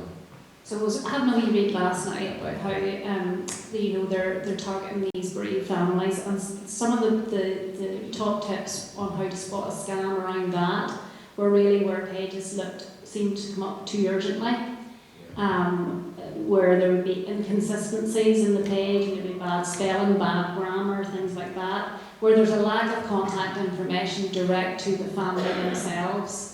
That seems to be a red flag. Certainly, yes. The speed of it going up would probably be a red flag itself, because it can take, over in England, it can take 3 or 4 weeks before anything happens, and even after that, for increases and things, it'll be a long way down the line. So the fact that it's going up so early, like the day after a tragic accident or an incident, that would be a major red flag. Absolutely. Thank you so much for all of that. It's a very interesting topic, a very emotive topic, and one that unfortunately I think we'll see a rise continue in that sector. But yes, I think today what we're trying to tell you is try and stay within your trusted community, speak to your trusted funeral directors or the likes of Agewell ourselves, or report it to the police. If you doubt something, we've talked lots about how to report all the different agencies that we have, and hopefully keep yourself safe at a very sad time of your life. Certainly, yes, thanks very much.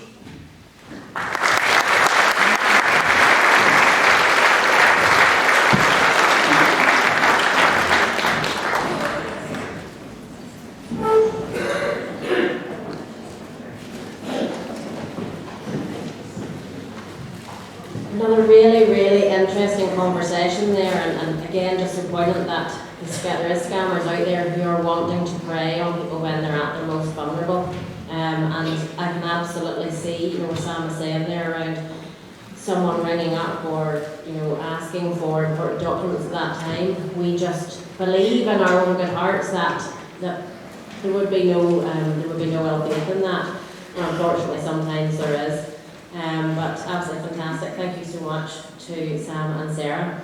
So bringing us up to towards lunchtime, next up we have Johnny Gibson from the PSNI Economic Crime Unit.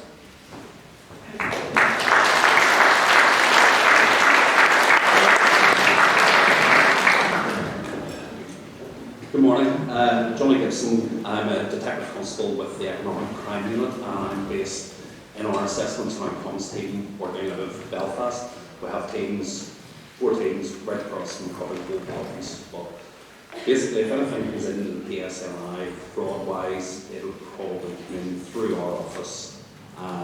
There's 4 of us in the assessments and outcomes team, and we assess all the frauds that come in. That doesn't mean we investigate every single fraud ourselves. We rely heavily on our colleagues in uniform, CID, wherever, but we decide ultimately whether it's a fraud and whether we want to take it forward.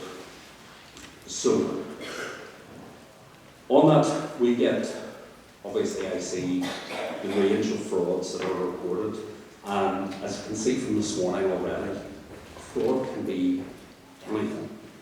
It's whatever's current at the time, cold weather payments, funerals. As society changes to what they need, the fraudster will change to what they're going to do to try and get your money. And that's it. Very simply, they want your money. So the main objective is to secure yourselves, protect yourselves against these fraudsters. They are professionals, they're not one-off. These people, it's their full-time job. Same as I'm out there to try and catch them, prevent them. They're sitting there trying to avoid me. It's not always just some guy sitting in his office or sitting in his bedroom or his garage. Quite often the more elaborate ones, they are literally offices full. You've seen ads on TV and shows. They're not far off. We do have offices in different parts of the world where people are just sitting there buying out emails, text messages, and they're just waiting for that one person. Their whole job for that day is to get at least one person on board, and anybody can be the victim. Signs, most people have already covered what I was going to talk about this morning, but if you're contacted out of the blue, why are you being contacted out of the blue? Take a minute, step back, and think, why am I getting this today, of all days, or this week? The big thing at the moment is a lot of them are the urgency, especially with older people. The urgency, if you don't do this now, give me a step, give me your details now, you're going to lose everything. We really need to get this moving now to protect your money. And that's quite prolific, and always is. It's sort of always the constant fraud that runs is, listen, I'm doing you a good turn here, I'm going to protect your money.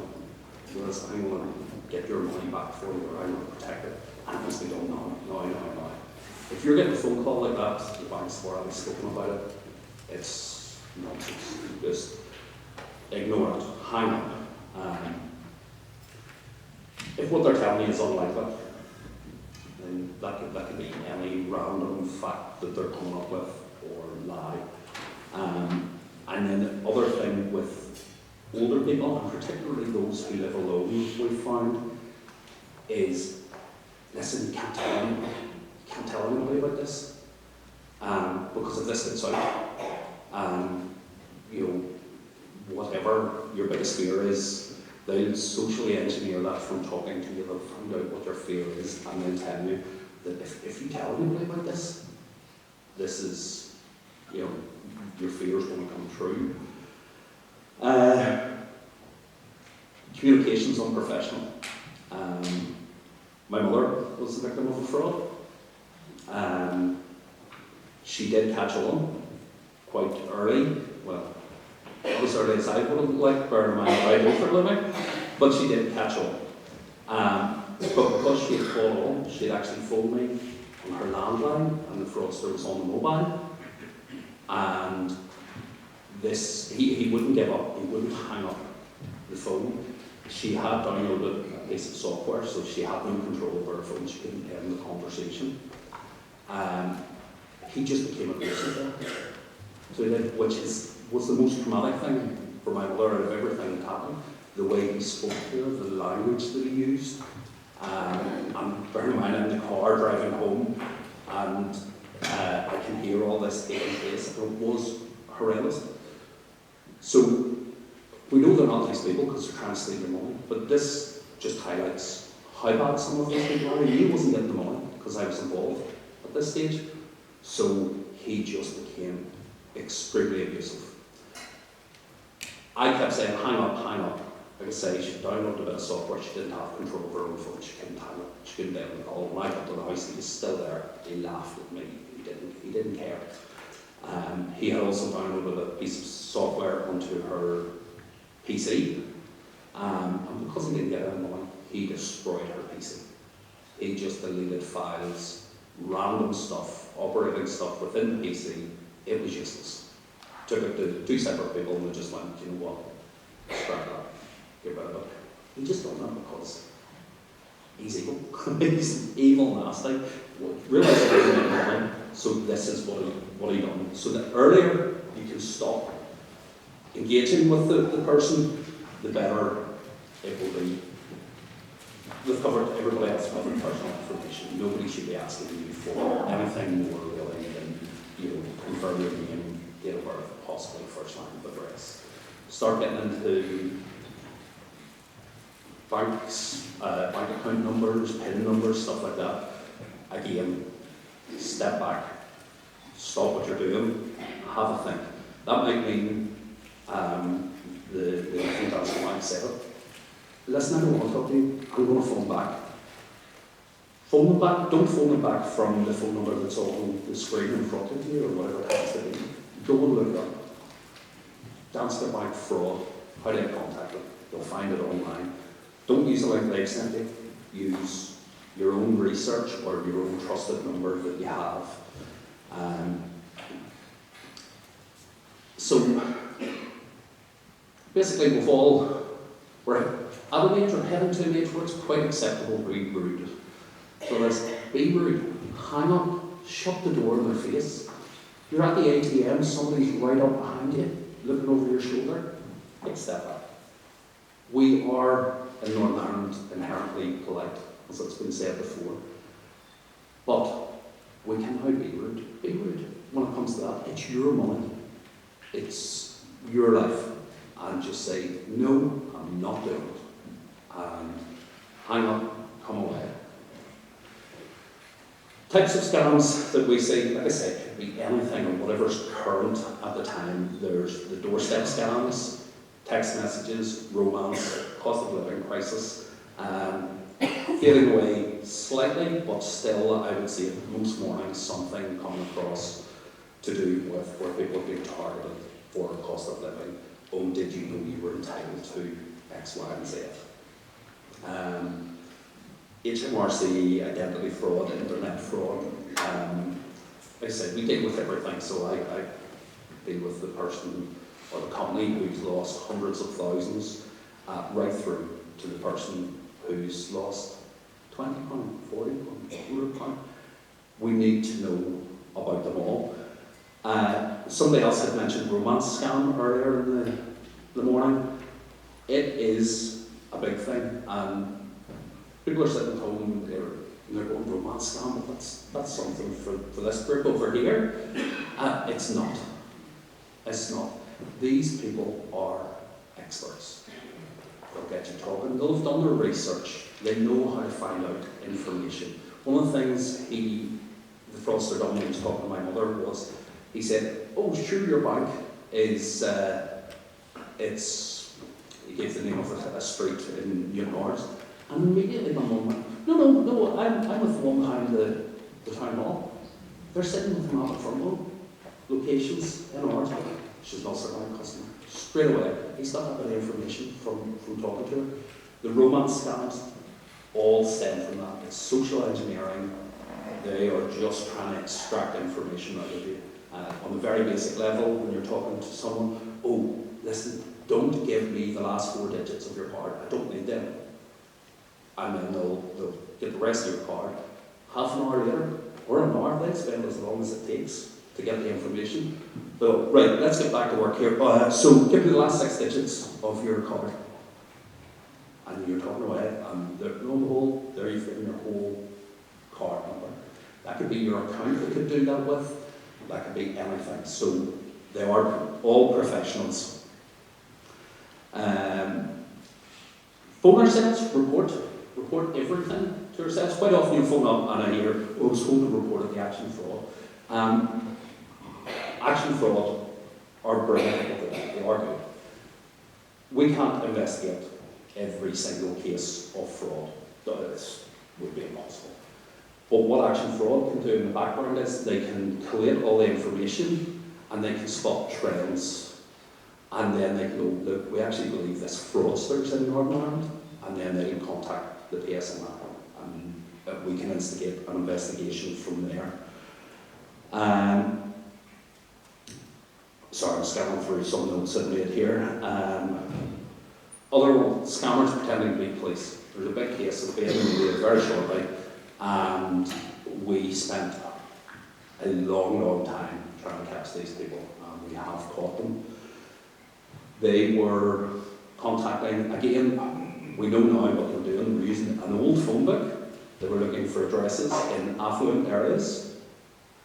No point going to somewhere that there mightn't be money. Let's say for somebody who owns a big house, might have some money. They were phoning these people, you're the victim of a fraud by your bank. Your bank are committing a crime against you. We need you to go to the bank, and we need you to lift £3,000 out, and we need you to bring it home and leave it outside. A plainclothes officer is going to come and collect that one, and we're going to take it away, we're going to fingerprint it, and we're going to find out who in the bank is involved in this. You can't get in touch with your bank. If you do, you'll blow this for everybody. This is happening with thousands of people across the province, and we've selected you.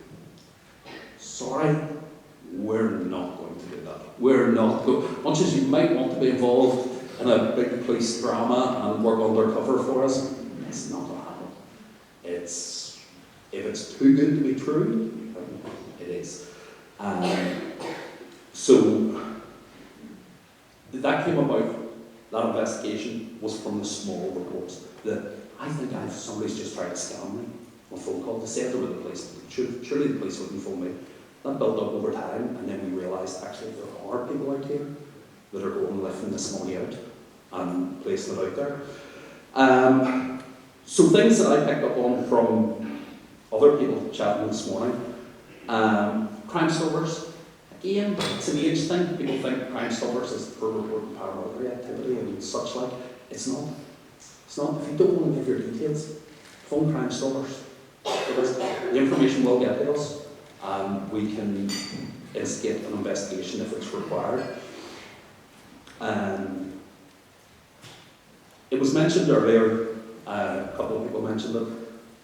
Term I don't like it, I do like, suckers list. Sounds awful.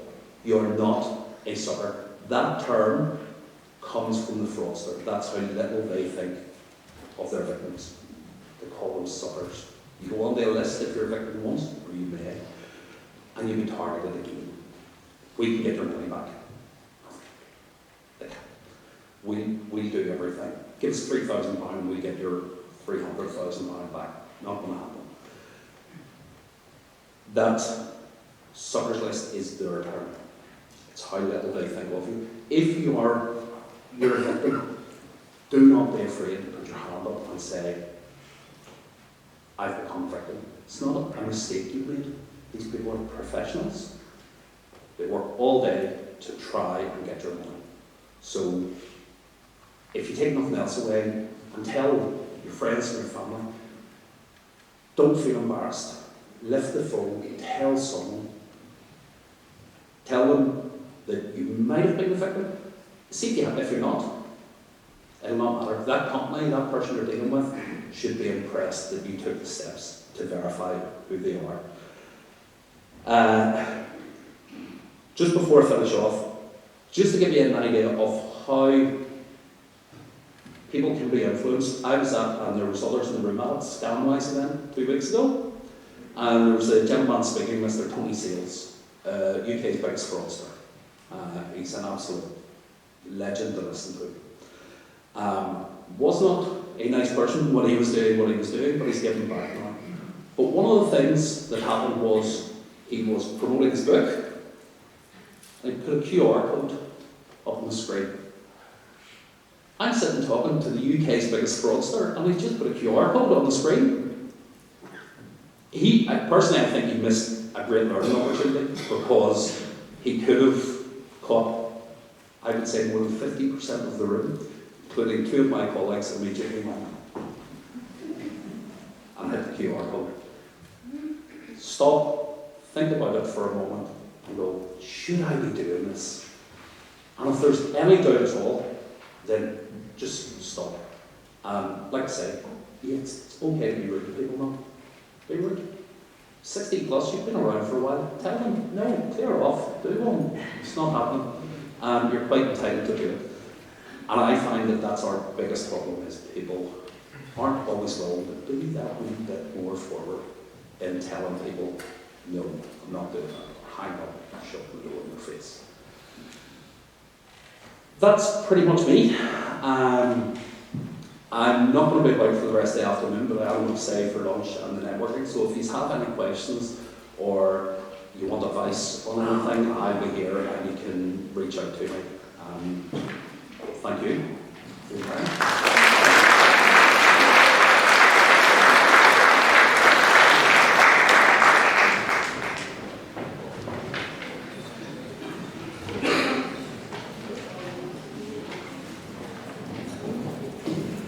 Oh, thank you so much, Johnny. That was fabulous.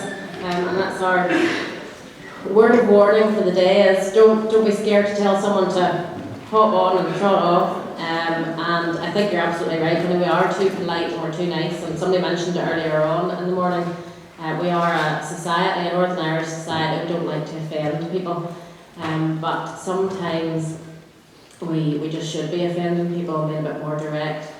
And just telling them where to go if we don't believe what they're saying. The next piece we're going to move on to is around community-led solutions for scam prevention. And for me, this is really, really important, because I genuinely believe that scam prevention cannot be done in silos, and no one department, no one statutory organisation, no one can do it alone, and we do all have to work together. And I do believe that as communities that we play a part in that, and how can we work together to help combat scams. I know we have lots of community representatives in the room today. We have over 75 local older people's groups in Mid and East Antrim. There's housing associations, there's sports clubs, we have the young people here as well. So everyone has a part to play in communities, and how do we use those communities to try and challenge scams. So at Agewell, for a number of years, we have been looking at scam prevention, Going way back, probably about 10 years ago now. If anybody in the room can remember, we had a performance of You Can't Call Maud in the Tullyglass House Hotel. And that was really our first stepping stone into looking at some work around scam prevention. Since then, we've done a number of pieces of work. One of the more recent ones is our Red Flag theatre performance. And this performance was fantastic because we actually commissioned a play to be written by the theatre company C21, and we took it right into the hearts of communities. So we had a two-person play, absolutely fantastic, who played a number of different characters, and it was just so ingenious the way it was done. And each time they changed costume, they were in a different character. And they went around the local community groups in Mid-East Antrim to put on a performance then of that play called Red Flag. It was all about looking for red flags and what we need to look out for. And the very opening of that performance was very poignant because it was actually the gentleman sitting on his own in an airport waiting for someone that he thought was going to turn up. And for us that was really important, and we worked with Paul, the crime prevention officer in Mid-East Antrim at that time, to really look at real life examples of what had happened to victims and how they had been impacted. And one of the conversations that came out of that performance was that it was so difficult for the person A to admit that they had been scammed, but then also B to admit to their family that they had had feelings for someone else other than perhaps the wife who had previously passed away. So it's a double-edged sword. Scams is not just about the financial side of things, and I think we've heard that quite clearly today from all the fantastic speakers. It's also about the emotional impact and the trauma that Jonathan talked about this morning. So our Red Flag performance was absolutely fantastic. It was funded by the Police Property Fund. We had over 500 attendees at it and took it right into the hearts of communities. So that for us was a really, how do we look at scam prevention and fraud prevention from a community level, and how do we make change? Another project that we have at Agewell, and I know Alison from Trading Standards has mentioned it as well, we also have scam call blockers. And our call blockers are really, really simple. So we used to use the True Call device, now we use a kind of standalone device. They're really, really easy to use. PJ, our volunteer, he will go out, he will talk you through it, he will fit it for you. If your phone doesn't have caller recognition or caller ID, it unfortunately can't be used, but most phones do nowadays. And if it doesn't, he will work with you to make sure that you can contact your provider, whether that's Sky or BT or TalkTalk, whoever your provider is, to make sure you get onto their kind of scam list, basically, to make sure that those nuisance calls are reduced. We should say as well, these just aren't for scam calls. They come pre-loaded with about 10,000 known scam numbers. So those numbers, if they ring, and this is plugged into your phone, they won't ring, the phone won't ring at all. You can also block an additional 2,000 numbers. So if you get a nuisance call, or you think it's a scam call, you just hit the big red button, and that will block that number for the future. Now, when I'm out at community groups, I always say, this doesn't have to be just for scam numbers, it can be for nuisance calls. I normally always say as well, it can be for in-laws, but for once mine are actually in the room. So I don't know if I'm going to get away with that much longer, but yes, it can be for anything. If you do not want that call, you just press that big red button and that blocks it. Agewell provide these and fit them for free. So anybody that's really, really plagued with nuisance calls or scam calls, please just speak to one of the team today, and they will take your details and get PJ out to you to do and to get that fitted. They're absolutely fantastic. Our Scam Savvy Text Alert.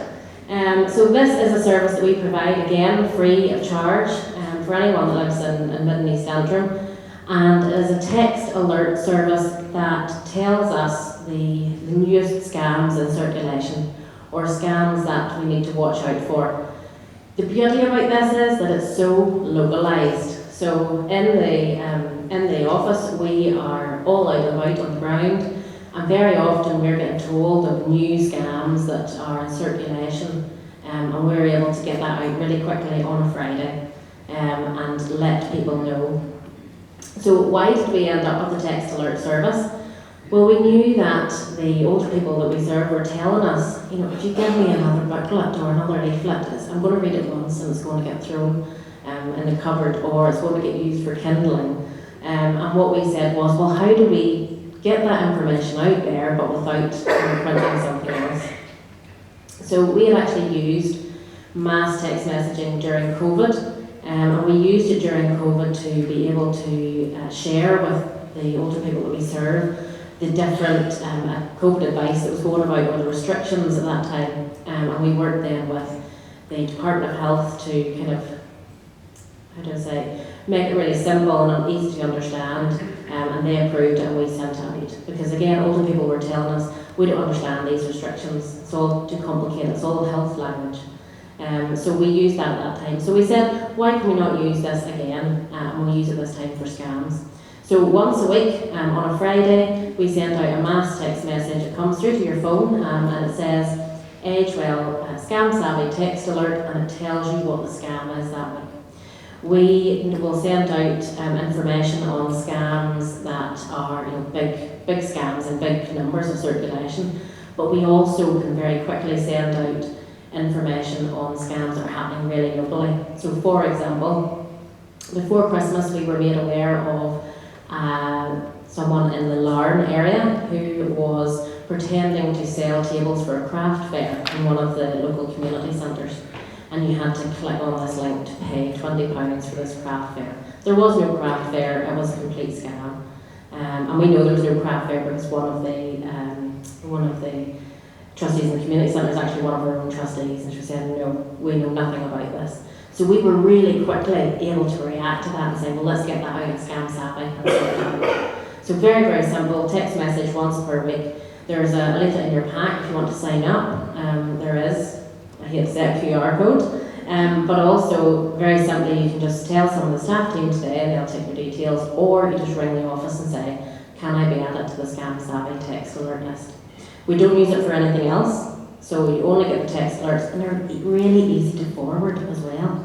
So you can forward it to your friends and family, or any maybe more vulnerable members of your family as well.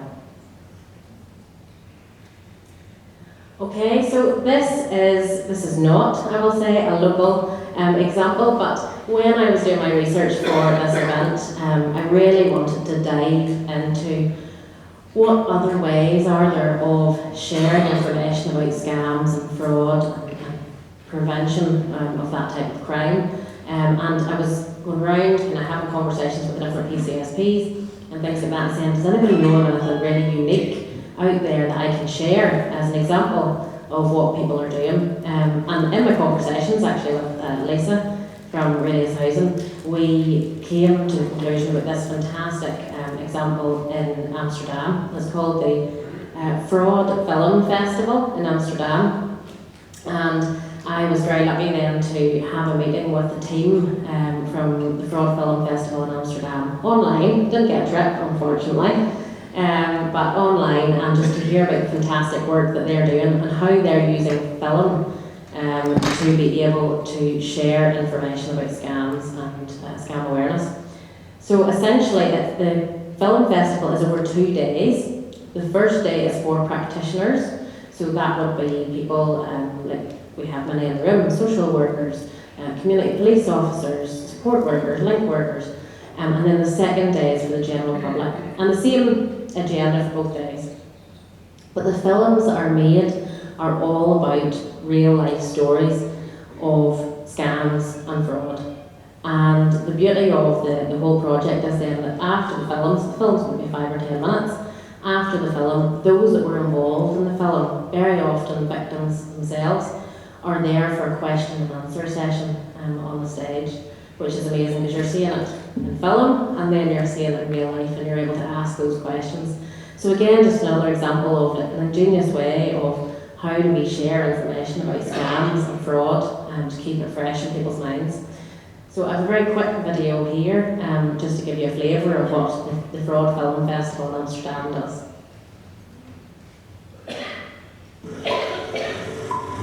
I've always criticized for being excessive, but that is marketing.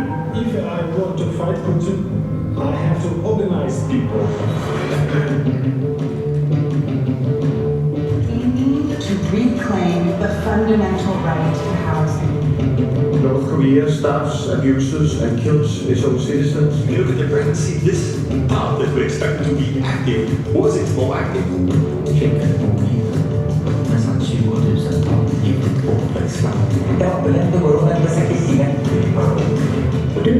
Verdun ist ein Ende nichts drin. Aber verdün ja nur praktisch in die Gemüse.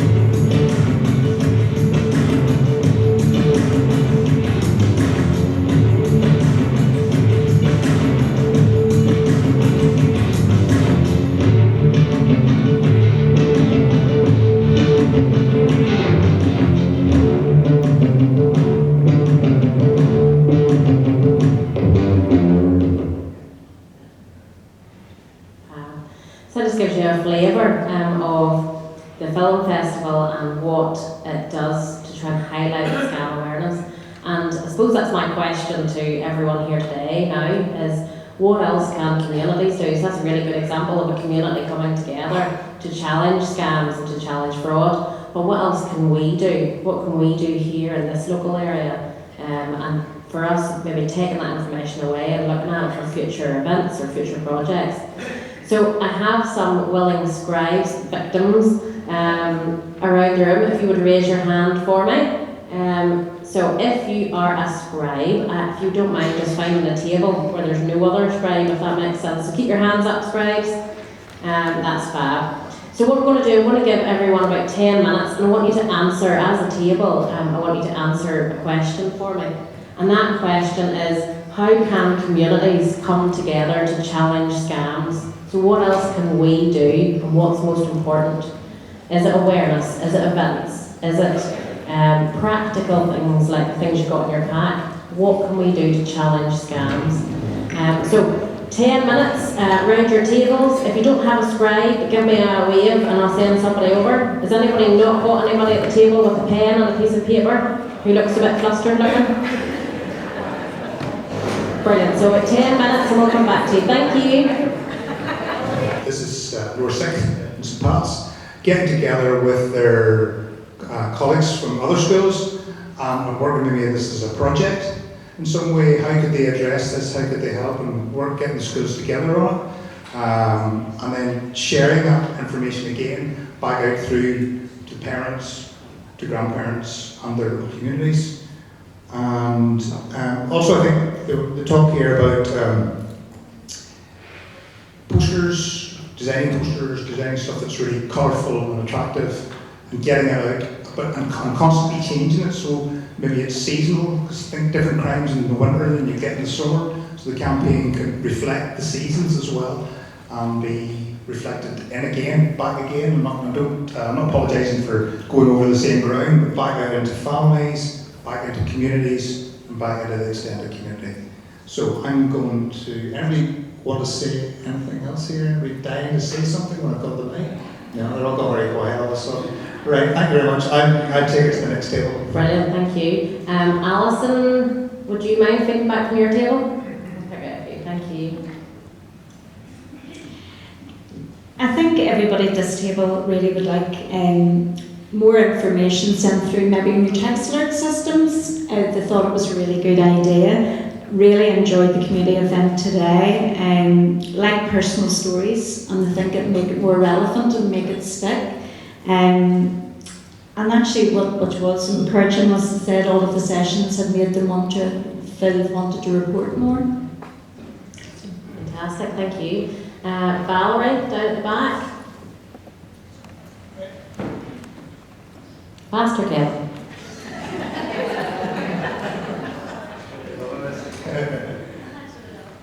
More frequent events. We were saying.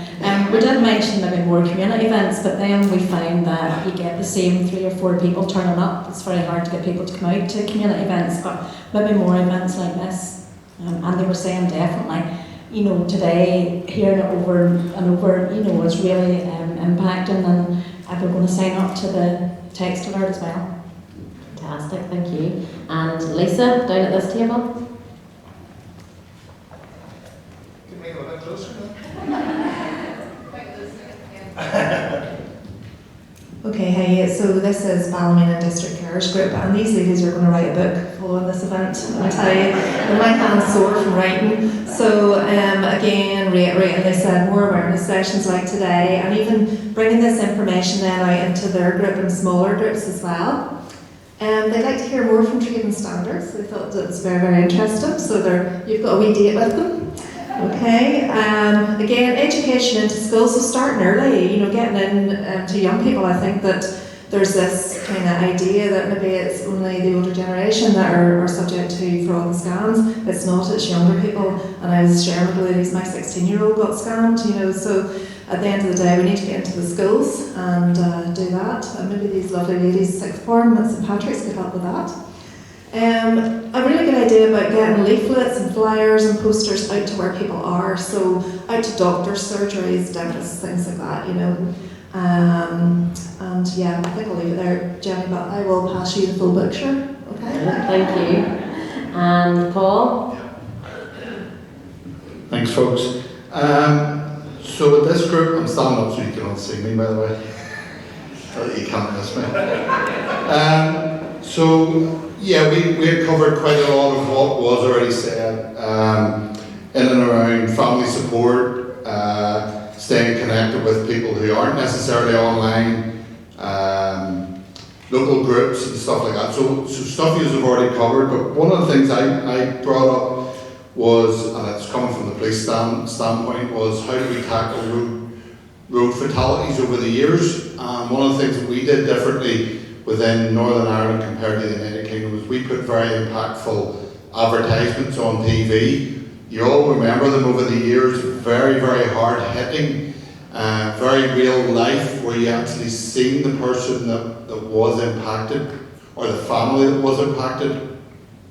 And we've seen that over the years. Our numbers went from a massive amount to virtually zero at one point. Now we started to see it rise again, and we thought maybe scams that way could actually make a big difference here. One of the things that certainly on our table we noticed was whenever you heard the real life stories and you seen the real life impact and you heard the real life numbers, the cards was a good example that Alison had put up at 87,000 or something like that. You know, we all sort of gasped at that and went, wow. So maybe something like that, where, and that's not necessarily for the community groups, but it's certainly something that the community groups could levy towards our departments and our ministers and stuff to actually start to help with. And we thought that was good. On a smaller scale of that would be just local advertisements within a paper, because we do still have sales of papers, local papers at Ballymena, Guardian, Larne, whatever. I don't know what the Larne one is actually. I should really know that, shouldn't I? But that sort of thing of really just seeing it. But I thought the adverts when we chatted about it was good, but a lot of the other stuff was very much around the text messages and whatnot. I think it's very, very, very good. Thank you. Any other tables? I've just picked a few out there, but anybody else want to really? Oh, Charlene, you're being pointed at. Oh, so no, they went away from you. There we go.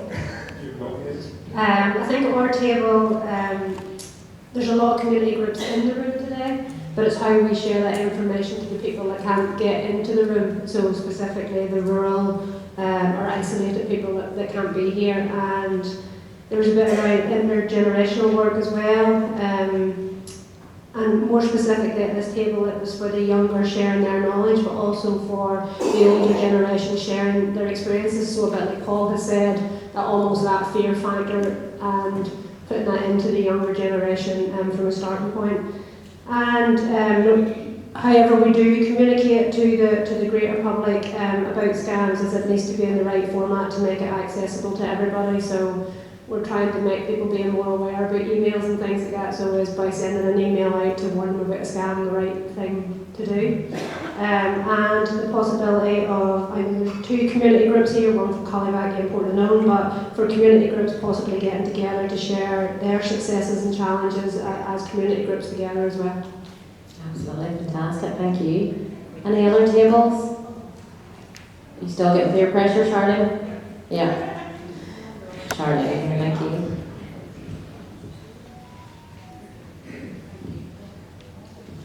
So we come up with a really, really unique idea, which is brilliant. So a song to target scams. So the first thought that came into my head. Paul, you've been nominated.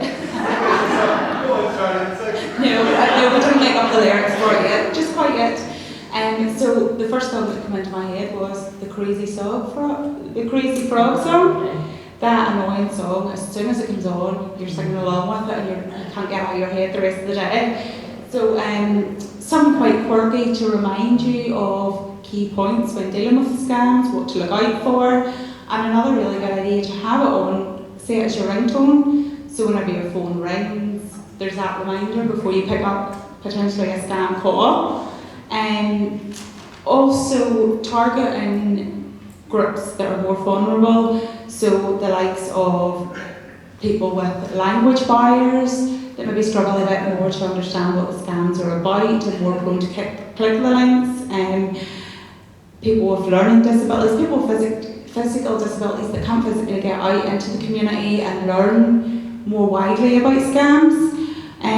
Also going along to the likes of the carers groups in our local area, and we are out with them quite a lot. But to talk a wee bit more on scams, I also found out about a carers morning coffee club, which I didn't know existed. So have passed on our details for them to get in touch and have us along. So going out into the community and spreading the word of scams, and also targeting the likes of factories, which we have tried to do in the past, but hopefully going forward we'll succeed a wee bit better with that. Brilliant, thank you so much. And I have to say, I love the idea of the song, because that's a wee bit around the same style of model as the Staying Alive, do you know, for the resuscitation, whenever we're encouraging people how to remember the resuscitation. So there we go, we've got Charlene and Paul have already offered to do the song for us, so fantastic. And over at this table.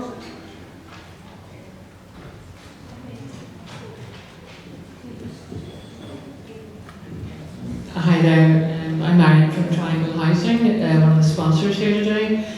We looked at it from the perspective of a housing provider, and what we thought, whilst this is a fantastic conference and it would be good to repeat this on a regular basis, at least annually we thought, what we could do as a housing provider with other housing providers like the Housing Executive and Radius would be to have this type of conference for our tenants. Triangle provides housing for mainstream tenants, families over 50s age group, but we also have a big part that provides supported living for people with learning disabilities, so that could address those issues and invite people like we've had today. We were very interested in what Alison had to say, and there's lots of information I would never heard of, so that would be very good. And we also have on our website, or for our tenants, a signposting service called My Home, and we put up regular updates on latest benefits, how to apply for things, and any sort of latest initiative that's going that might benefit them. So it'd be a very easy way, of bringing people together, and an easy way to share information with them. Fantastic, thank you so much. Folks, some really amazing ideas there, and for us to be able to take that away and look at it as just gold dust. I have to say, I really like the idea, Paul, you're talking about the hard-hitting adverts, and maybe we get to the stage where maybe we do have to have some kind of hard-hitting, like this is the impact that this could have. In addition to that, I don't think I've ever actually seen any adverts on TV. for like fraud or scams, which is a really interesting point. Pardon? Yeah, you've got Naomi to agree to it. But yeah, absolutely, and that's just something in my head. I'm thinking that's a bit crazy actually that doesn't exist at this stage. So I think we've one last table. Yep, Roy from the Housing Executive. Scam Assembly is saying that the groups, so a member of the group could sign up and then pass the details on later by Facebook and encourage others to sign up themselves. Get the call blockers into the communities. These presentations today, particularly Jonathan Leakey's there, get that right. Somebody who's actually suffered it and hear it from themselves. Update group members every year. Scammers are getting increasingly creative. And what I was saying that was, I had a text message the other day from, "Hey Dad, I've changed my number, save this number," and I haven't. So that's another one that's out and about there at the minute too. Get locals who've been scammed to share with the community groups. If they're not comfortable speaking to the banks or the PSNI, just share it with somebody first. And cold caller stickers to all community groups to distribute and get additional quotes first. Don't accept the first quote from somebody who comes to your door offering work. Thank you. Absolutely, some really, really good ideas there. Thank you so much, folks. As I say, for us, that's just gold dust to take away and say, right, what do we do next? Because I know certainly over the past 4 or 5 years, certainly from COVID, Paul and I have been banging our heads together and saying, what are we doing here? Because this is just getting bigger and bigger and bigger as a problem. And I genuinely don't think there's a silver bullet to scams or to fraud. But I do think that the power very much lies in the hands of communities. And it's the communities, like so many other issues, it's communities that will make real change when it comes to scams and fraud and protecting our communities. But thank you so much, that was great. You never ever get to come to an Agewell event and get away without doing any work. Everybody has to do something, so thank you so much, that's fab. Next up, this afternoon, again, really, really interesting, really apt as well for us as an old people's organisation, protecting your pension pot. And we have Janine Maher from the Money and Pension Service here to tell us about that.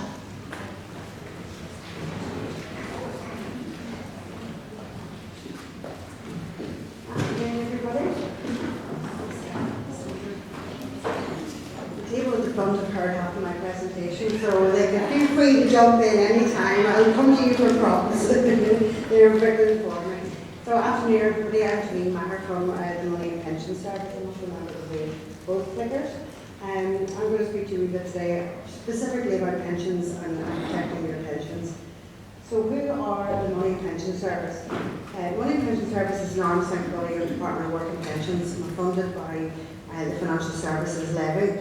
And we have statutory functions around debt and money guidance and pensions guidance. So that's a very quick overview of an awful lot of work. But I'm happy to speak to you later on about some of the other stuff that we do. But today I'm really focusing on the core functions around pensions guidance and consumer protection, but we also do a lot of work in terms of strategy, money guidance, financial education and debt advice. So in terms of our work and the way we support people is through our Money Helper website, which is also available on the phone or through web chat as well. And within the Money Helper website, and this one as well, within the Money Helper website, there's lots of guidance that you can, for everyday money matters, whether that's benefits, budgeting, family and care, money, homes, pensions, retirement, savings at work. And there's also a lot of blogs in there, so any sort of relevant topics. For example, we had a blog last week around national insurance contributions, so any sort of hot topics you might find in those blogs that you might want to share. And tools and calculators as well that will help you manage your own money. But today we are looking at the support available when you have been the victim of a scam. I'm looking at, I have covered a wee bit here. I've got way too many slides because there's way too much to say about pension scams, so I will probably skip through. But we talked a wee bit earlier about the scale of the problem, and I think that's something that we need to remind ourselves that scams are huge. You know, Action Fraud estimate that 40% of all crime, 40% of all crime is financial crime. There's serious amounts of money involved here. With the APP crimes that were talked earlier, the prevalent are estimated to be £1.2 billion a year. So there's a serious amount of money involved in the world of scams. And remember about that, it is crime. This is money that is going into the hands of illegal organisations, people traffickers, drug dealers. It is going to fund crime. And quite often when we look at the stuff that the financial services are doing to help people recoup their money, that's not coming back from the criminal. Once the criminal has that money, it's really hard to get the money back.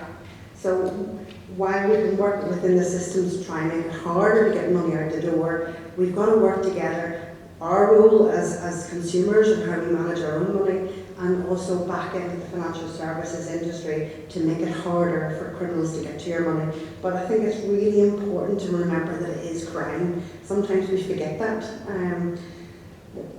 point. And within pension scams, the problem with pension scams is it can be years before people identify that they have been scammed. I don't want people to think that your pension isn't safe if you haven't drawn down your pension. It's not the case that your pension pot is at risk. It's when you're approached about investment scams or cryptocurrency that you draw down from your pension to invest in this quick win way of making money. So scams happen in majority of time in pensions when the scammer tries to get you to transfer money, your hard-earned money that you've worked your entire career for in your pension, into some quick win way of making a few pounds. And to that point, we were saying earlier on about the 1.2 billion in APP. Can you remember the Brinks Mat robbery, the bank robbery? The APP fraud is 10 of those happening a year. It's a massive amount of money. We talk about Brinks Mat as one of the biggest bank robberies ever, and yet APPs are happening. It's not on the news, it's just happening day in, day out, fraud with money being stolen. So how can Money and Pension Service help? We can help you in 3 ways. First of all, we can help people. Sadly, we do have to help people who have lost their pension. And I do have a couple of videos here, so I'm hoping that the sound works. Because we have our call service, I have got some real life customers here who have lost serious amounts of money. But our pension loss appointments will help people in a one-to-one situation try and make sense of what's happened to them and try and find a way forward. So I do have one here. Hopefully this will play. Is there a click?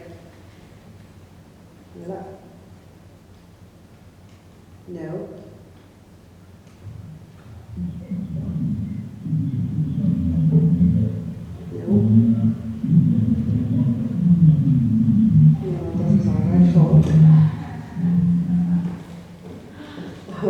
Well, basically, this customer was a defined benefit pensions, and all his money was lost in a pension transfer. He was approached by a scammer offering quick wins. I can double the money you have, invest in this, and all of his money was invested in the program. Invested in this fund, and he's lost it all. And the really sad point about this is that this customer said it was a very stressful time, but he contemplated suicide because of that. Not only had he lost all of his money, he was incredibly embarrassed that he had fallen for something, and it was a really difficult time for him. And one of the comments he said is this really knocked a hole in him to having lost all of that money. Do you see the replay button there underneath this? Yeah. Oh, well, don't worry about it. I can recap them. But those are real customers. These are real situations that they've been through. The other way we can help people is through our pension safeguarding. And we talked earlier on about the role of financial services, Money and Pension Service, the Financial Ombudsman, the FOS that we talked about earlier on, the Financial Conduct Authority and Treasury, all involved, and Department of Work and Pensions in the Pension Safeguarding Action Group. And this is where we're trying to bring together what the regulators can do to protect your money. So one of the things we've started is the Pension Safeguarding Guidance Appointments, where if you contact your fund manager trying to withdraw money from your account, it can be amber lighted and they won't let any money through out of that without talking through you and confirming all your information. We get about 15,000 calls a year through these services, so we're helping serious amounts of people and preventing fraud happening to them.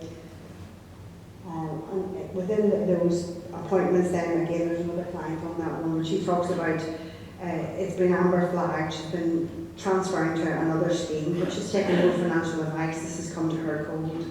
The fees are very reasonable, but doesn't know what the fees are. So these kind of things, the financial services are saying, these are amber flags, this needs to be stopped. We're not going to okay this transfer until we check it out. The other to put it into a we'll skip on to the next one anyway. And then in terms of the financial crimes and scams unit, again we have this scams unit that's really about helping people that have lost funds through that, and the telephone number is available there for anyone who's accessed it. I wonder if this one will play, because this is quite a good example. We were, admittedly we were hoodwinked, but we weren't hoodwinked at the time. No. That's a shame, that's not playing. So in this particular incident, the scammers were getting around pension safeguarding, scammed the victims in cashing their pensions to transfer to a crypto account, which was a fake bank account. In this situation, husband and wife were both scammed, losing 110,000 in an ISA and 45,000 pound ISA and a 330 grand SIP and a 671,000 pound SIP. So over £1 million in this scam. And again, there was a tax bill on that. So we were able to work and support this customer to get their money back. We were, admittedly we were. Sorry, that's not coming up. We also have, sorry the sound's not working, I'll share it with you, you could listen to it another time, but these are real customers that we've helped. We've had another client then who responded to a pop-up advert. So on social media, you get adverts popping up on your screen, and the customer thought it was a real investment. The scam victim that came to our services age 62 and thinks that they're being scammed. So there was an alarm bell going off in their own head, and that's the kind of thing that I think is really important. See that voice in your head that says this is wrong?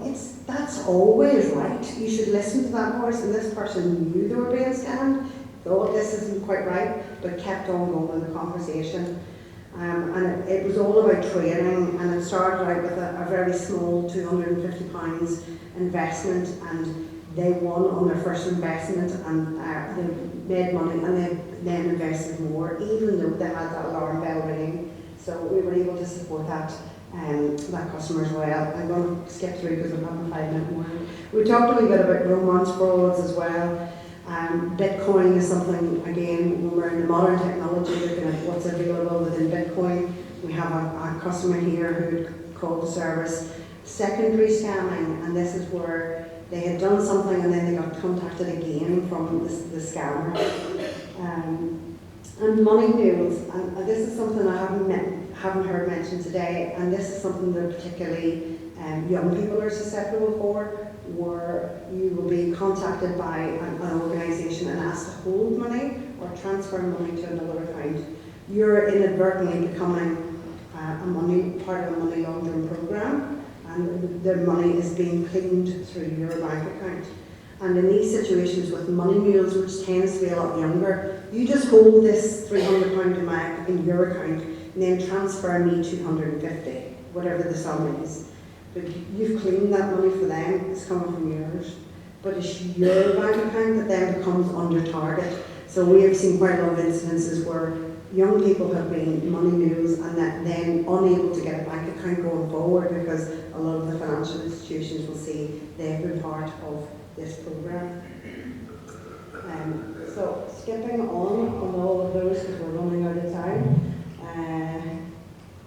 So these are ways that you can contact Money and Pension Service, and just a couple of takeaways from me before I finish. It is important to recognise that anyone can be scammed. There isn't a typical person. There's no typical victim of scams.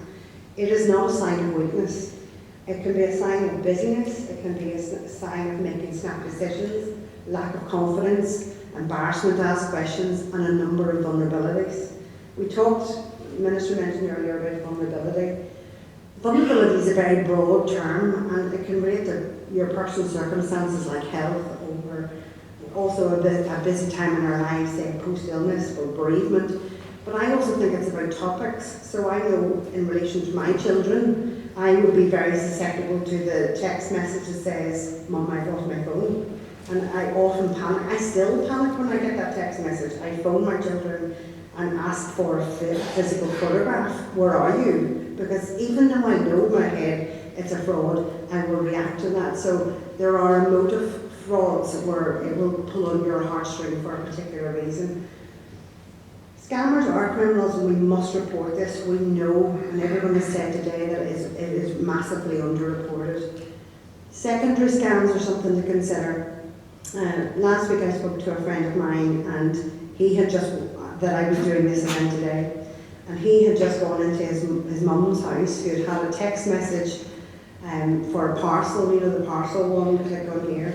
So she thought she was very canny because she hadn't clicked on the link, but then got a phone call from her bank to say, "You have received a text and someone is trying to access your bank account, give us your numbers." So she was canny enough not to fall for the first one, but because of the first one, was falling for the second one, only when her son came through the door and said, "Hang up, that's not your bank." So the complexity of scams is something that we should all be very mindful of.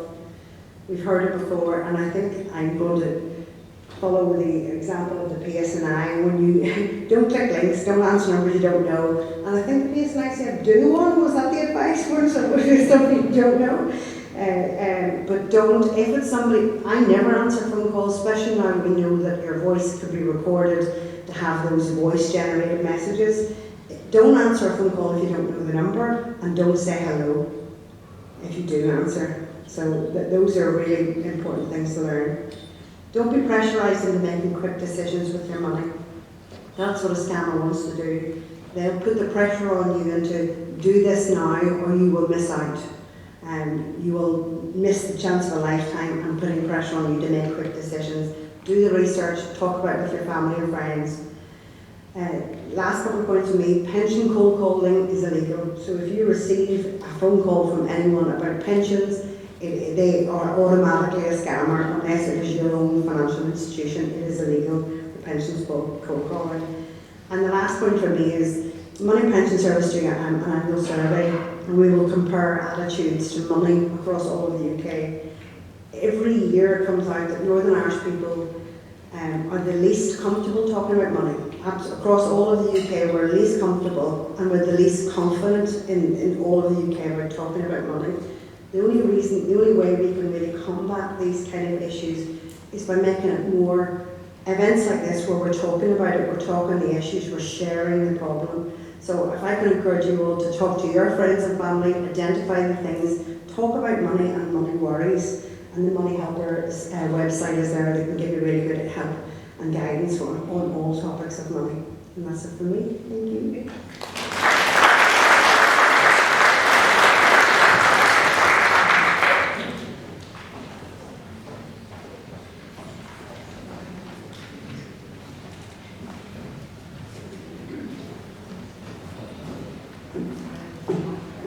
Thank you so much, Janine. And just to point out as well, a few weeks ago, the Money and Pension Service, the Money Helper Service, did an event in Belfast City Hall that I went to, and it was absolutely fantastic. I want to say again, bringing people together. It was for practitioners, but bringing people together to say, look, this is what's happening, this is what's out there. And I was saying to Janine this morning there, what I took away from it was the future for scams. And what we're talking about today is what's happening today, but there's a future as well that definitely involves the likes of AI and cryptocurrency and things like that. So really, really interesting stuff. But again, one of the things really important that Janine said there is these people are criminals. And I think you are absolutely right. We don't drive that home enough because we put it down to, oh, it was just a wee scam, it was a couple of quid. These people are criminals. And you would never go out and openly give your money to a criminal who's going to be involved in human trafficking or drugs. So why should we let them have our money through scams as well? But fantastic, thank you, Janine. Next up we have Sam Hopwood, who is the Operations Manager for Royal Mail in Ballymena. And I have to say, a few weeks ago, Sam and I had a meeting, and one of those days where you think, I never imagined in my life this is where I would be on a Wednesday afternoon. And it was in the hub of it all, down in the Royal Mail sorting office in Ballymena here. I was just looking around going, just if you give me £1 million, I couldn't have told you this is where I would be today. So we're delighted to have you, and Sam's going to talk to us about postal fraud.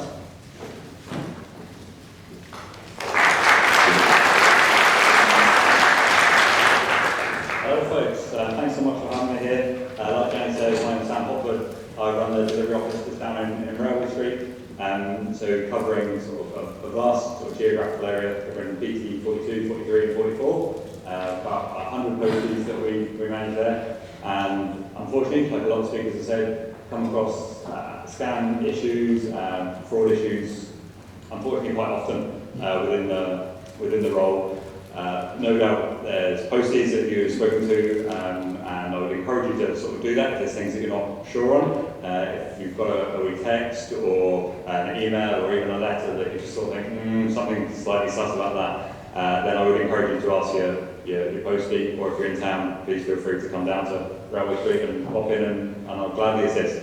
What I'm going to do today is just go across some of the sort of generic kind of prevention things that you can be aware of, a lot of which will overlap with stuff that has been shared by other presenters this morning. And then also there's a few examples. Unfortunately, there's lots of examples that we could go through here all evening, but just some of the examples, some of the things to kind of keep an eye out for at the moment.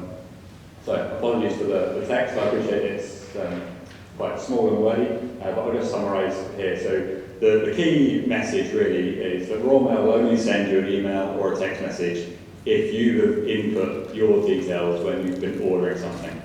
So if you've placed an order online or over the phone or something like that, and you haven't given someone your email address or your phone number, then Royal Mail have no way of texting you or emailing you. So anything you get with that is not from Royal Mail.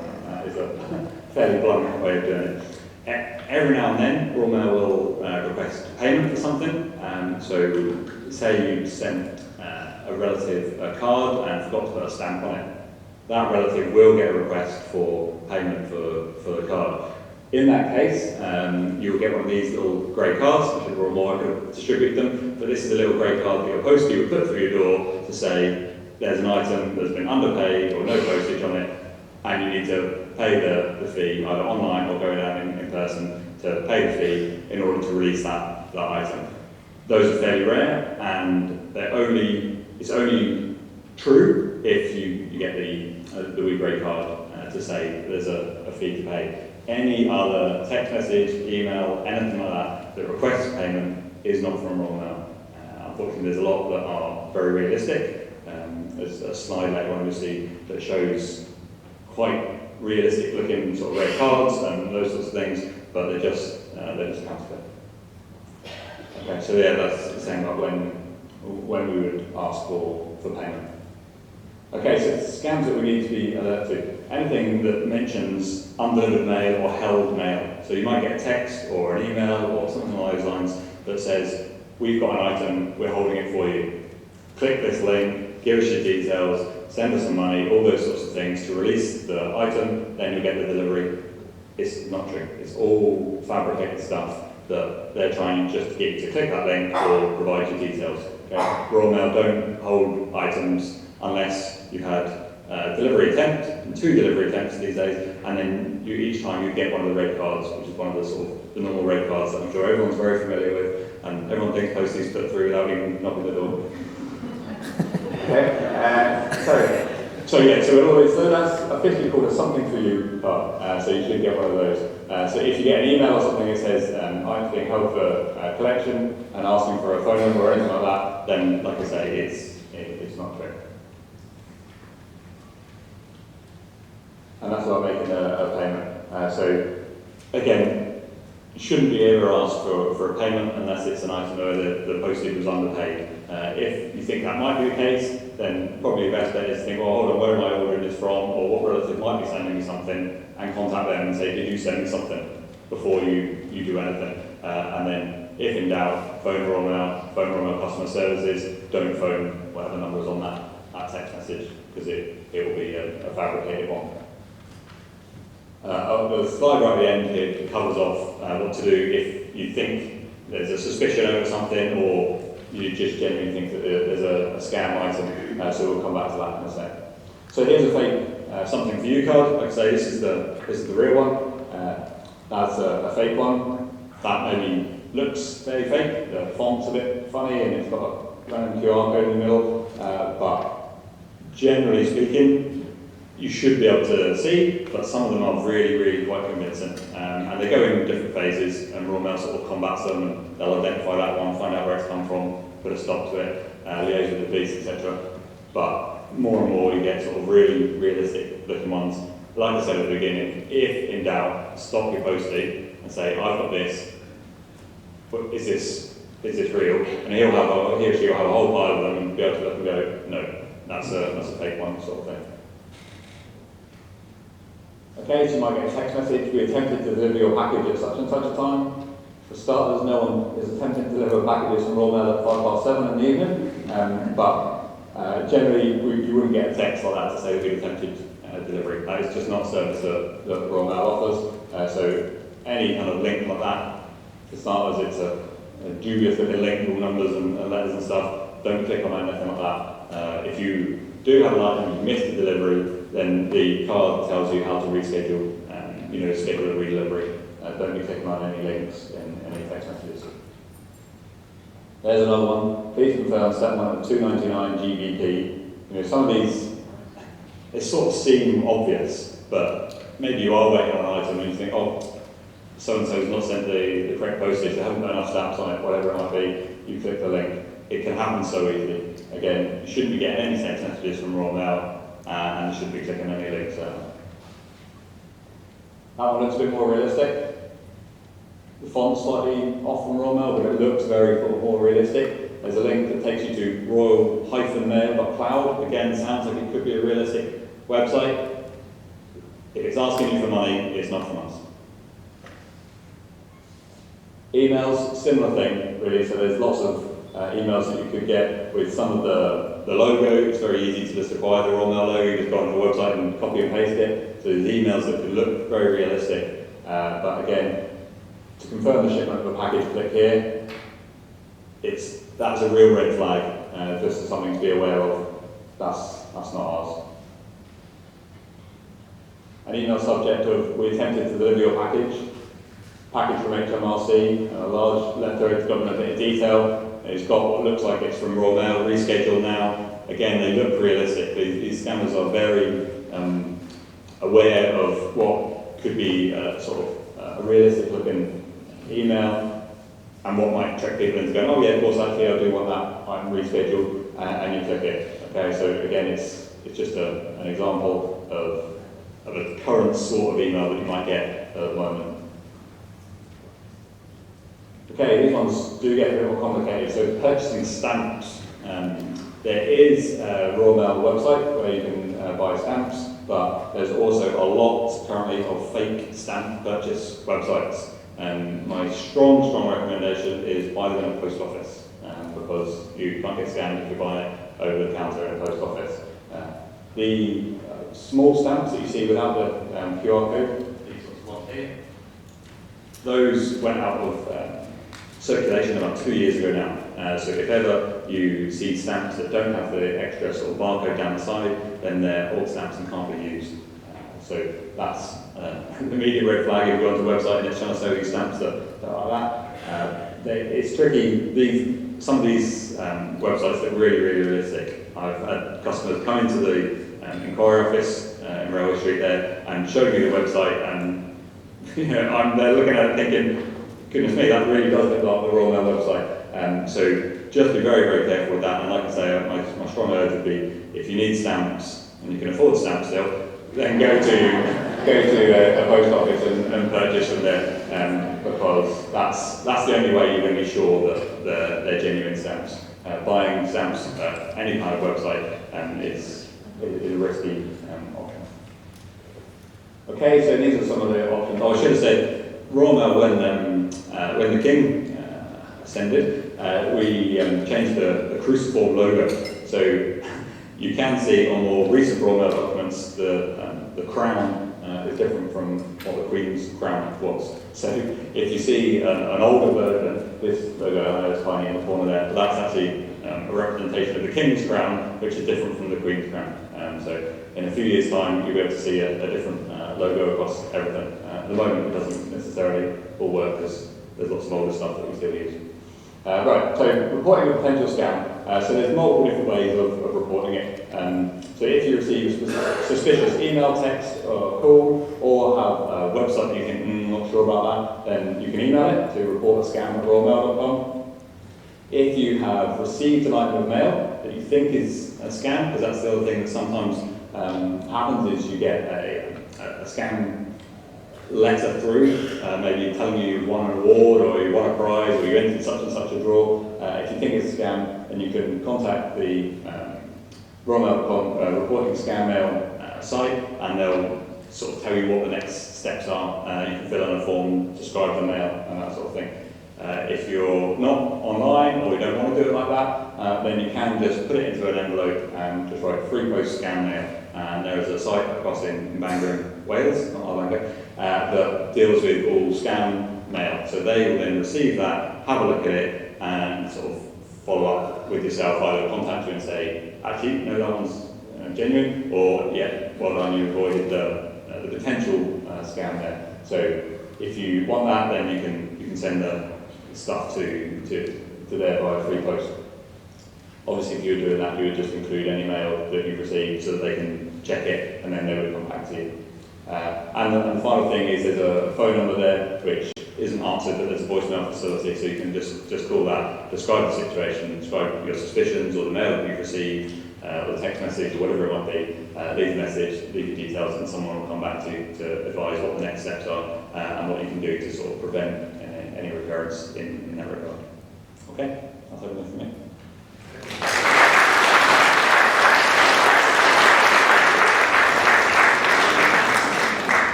That's great, Sam. Thank you so much.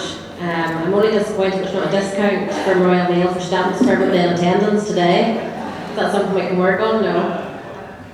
I think the challenge with postal scams really is that we imagine the post that we get each and every day is to be legitimate and everything's, A-okay with it, because all the scams happening online, but unfortunately it's not. So some really, really good top tips. Thank you so much. I'm going to move on very swiftly now. We're coming towards the end of our day, and it's been really, really jam-packed. And a real golden thread that has been running through all of today's speakers has been about reporting, and Sam just literally mentioned it there now. Why do we need to report? What's the point in reporting? Sometimes it might not feel like anything comes up or anything happens, but we're going to have my colleague Sarah McLaughlin and Paul Black, Crime Prevention Officer for Midney Centre, to have a chat now about that and just to really tease through why it's so important to report and why we should all be trying to do it a bit more.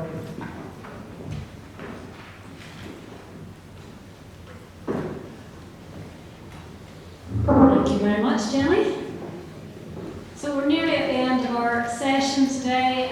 It's been, as Jenny says, a jam-packed event. Lots and lots and lots of information that I'm sure we at the team at Agewell will have some thoughts on how to cobble that all together for you and get it into a sort of way of maintaining and retaining all of that information, because there's been an awful lot said today. But I think whilst we've had all that information, all that guidance, all that education and real life stories and real life scenarios, we have to admit there's still a real stigma around reporting, around admitting that this has happened. And we can understand that because, as Jonathan said earlier, there's trauma there, there's shame, there's embarrassment. You just can't believe that it could have happened to you. And I'm sure we can all imagine in our own heads how we would feel if some of these things could possibly happen to us. But the Minister says today that this is an unreported crime. And then we hear as well that 40% of crime is fraud related and scam related, which is just outstanding. When we're so afraid of all sorts of other things that could happen to us, Paul. So I suppose to finalise today and to sort of draw it all to conclusion, how can we convince people to come forward and tell us about this? It's $1 million question, isn't it? Exactly, yeah. Thanks, Sarah. I can't emphasise how important reporting actually is. And every single speaker that has stood up here today and give you all the information on different types of scams and how things are actually, how these criminals actually go about targeting you. I can't emphasise enough how important it is that people know about this. So one of the things actually, just to slightly digress on it, was we talk about scams and report the scams. The scams that you see, the figures that you see there, there's nearly 19 million that's lost in Northern Ireland. That's actually only 40% of scams. So the 40% actually jumps out again. 60% of scams go unreported. Now there is that stigma behind it where people feel embarrassed. But one of the speakers, I can't remember who it was, made a really good point. Somebody steals your handbag, do you feel embarrassed? If somebody steals your car, do you feel embarrassed? No, you feel angry. So we need to change society in the way that they think about scams and how they report these things. Because they report it if somebody breaks into their shed, but they won't report it if they lose £10. So identifying that it is a crime is the first thing. Once it's a crime in people's head, then they're more likely to actually report it. There are a lot of mechanisms out there in order to report it, which is probably one of your follow-up questions, but there's a lot of things, and anybody that has ever heard me talk, and there's quite a lot of people in here who've heard me talk, and I know you have, it's one of the biggest things that I try and emphasise is reporting. And there are a number of ways to report, but so important that people know about it. And it's not, don't ever think you're isolated. Don't ever think you're isolated, because you're not. It's happening to thousands and thousands and thousands of people every single day across the United Kingdom. It's the largest crime in the United Kingdom by a massive amount. And again, 40% is only reported, so 60%, think how big this actually is. But we have to treat it as a crime. So Jonathan said earlier, don't assume that you're alone. And another thing that I felt was really, really powerful was he said aim high. So he obviously aimed high because he wanted to get that amount of money back. That was his pension, part of his pension pot. And to understand that help is out there. So how can we convince people here today that if they report it, there's a reason for this. Why report it? Why should we? What is it we are doing? Not only protect ourselves, but what is it we're doing to contribute against this crime? Yeah, and that is key. It's a bigger picture, folks. It is so large that again you're not alone. If it's happened to you, it's more than likely happening to somebody else. And you might think it's that isolated text message or that isolated email or letter that you get, but it's not. There's a bigger picture here, and actually, hang on, this is where I promote myself. The Scamwise leaflet, you all have them inside your packs. These leaflets are really important. You look on the back of it, and inside these or on this leaflet, there's 3 different ways to report. So 3 different departments that are actually looking at these. The ministers talked about it. You think about all the different people that are trying to actually help with these things. These people don't always speak to each other, unfortunately, as most government agencies don't. And it's something we're trying to work on, but somebody needs to know about them. Somebody needs to know about this so that we can stop this from happening going forward. Prevention is always better than cure, always better. And if I could talk to, there's a guts of 200 people here today. That's 200 people that are going to be walking out of here today that have information on how to protect themselves in scams. That's massive. That's 200 people where the scammers cannot get your information or your money. So reporting it via the different ways, even if it's one way, it doesn't really matter, as long as it's something. The other thing that they do is the likes of Action Fraud are really, really good at letting myself know within the PSNI of different tactics that people are using. And then I'll relay that to the likes of me for the scam savvy text and that sort of thing. But I'll also change my education around what is the different types of messages and different types of scams that are coming out. And in the last 6 years that I've been doing this, it has changed massively. We've had COVID in the middle of it as well. So there's a lot of things. So the key is really let somebody know about it. If they know about it, then we can start to get that education out there. And finally then, tell me, it must be very rewarding. How does it feel for you and your colleagues, some of them are in the room today, when you actually do when somebody reports something and you can get to the nub of that scam and you can put a stop to it? Because we have some Jenny's mentioned some of the very, very local scams that we've seen recently. How rewarding is it for you as community police officers and crime prevention officers to be able to get to the nub of that and make something stop? Oh, you don't realise how job fulfilling it is, life fulfilling it is whenever we actually do make a difference in the community. It really makes such a difference because as the officers are hidden in and around here, but the officers, they're dealing with real people. And you don't realise, you see a statistic on that 5,000 people, that's 5,000 individual people that these officers are actually speaking to on a day and daily basis. And every single one of those people have families, and every single one of those people have a story, and every single one of those people have their own problems that are going on in the background. So to be able to help that wee bit, and we have a number of different success stories within, certainly even within Mid and East Antrim. We have he's actually an assistant, or a temporary assistant chief constable now, who was heading up an investigation there around scams in and around COVID time, and it's massive.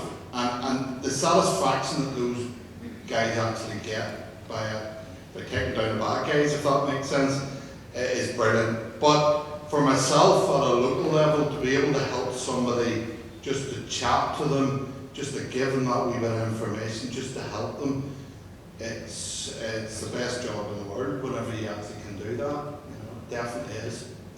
And as Paul said, he's usually at some of the community groups, he's always at the stand, maybe in the Fairhill Tower Centre, he can be accessed through the Agewell, and he's always there for you to have a quiet word with, maybe if you're not loud word or a loud word with. But it's getting that trusted information is so important. He's going to plug something. I'm going to plug this because I can't emphasise how important a no-cold collar sticker is.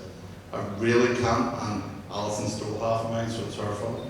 But there is some on about, but it doesn't matter what the no-cold collar sticker, there is one there. This is a green one, there's a red one there for me up. It doesn't matter what it is. The reason, and this is my prevention coming in, this is not for anybody except for yourself. This is for you at your door, okay? This is you telling the rest of the world, anybody that comes anywhere near your house, that you do not want to buy something at your front door. You do not want to sign up for anything. You do not want to do anything at your front door, okay? Thanks, Charlie, for 5 minutes.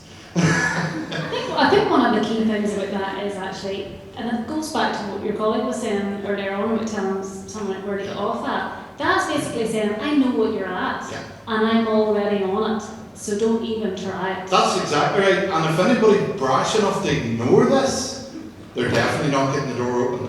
Because the risk is just going through the roof at this stage. Anybody genuine comes up will properly look at that and go, sorry, and walk away. Anybody that's brash enough to ignore it, so it's for you. It's for you to identify that person that's really unscrupulous, So I think the main message, talking about reporting, talking about how to report, why to report, it goes back to what Evelyn House said earlier from the Commissioner for Older People's Office. We need to stop being embarrassed about this and start getting angry at these people who are trying to chip away at us. and stand up for ourselves and our communities, and that's the only way forward. Absolutely, yeah. Thank you. Okay, thank you, Paul. And that's us.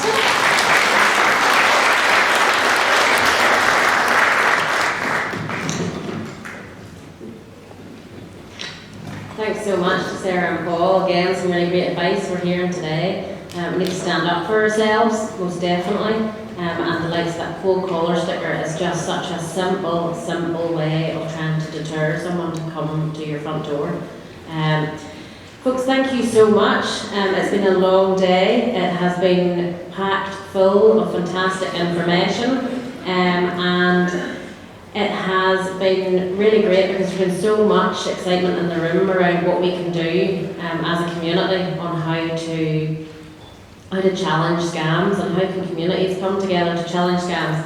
Because as I said earlier on, this isn't just about the trading standards, the Midleigh Borough Councils, the police, this is about how do communities come together to challenge scams as well.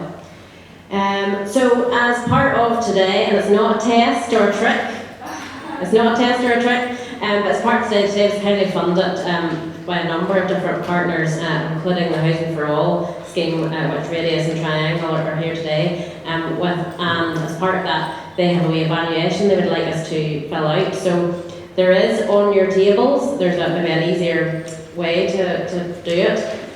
But also the QR code here. If anybody would like a paper copy, Joanne has some down at the back. Again, just fill it in and hand it back to one of the staff team. It's really useful for us to learn how to do things better.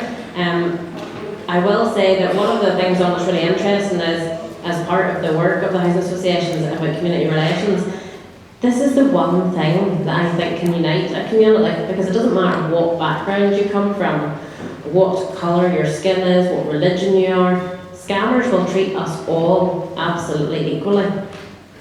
And of that we can be completely sure. So I think it's one thing that we can all really unite on.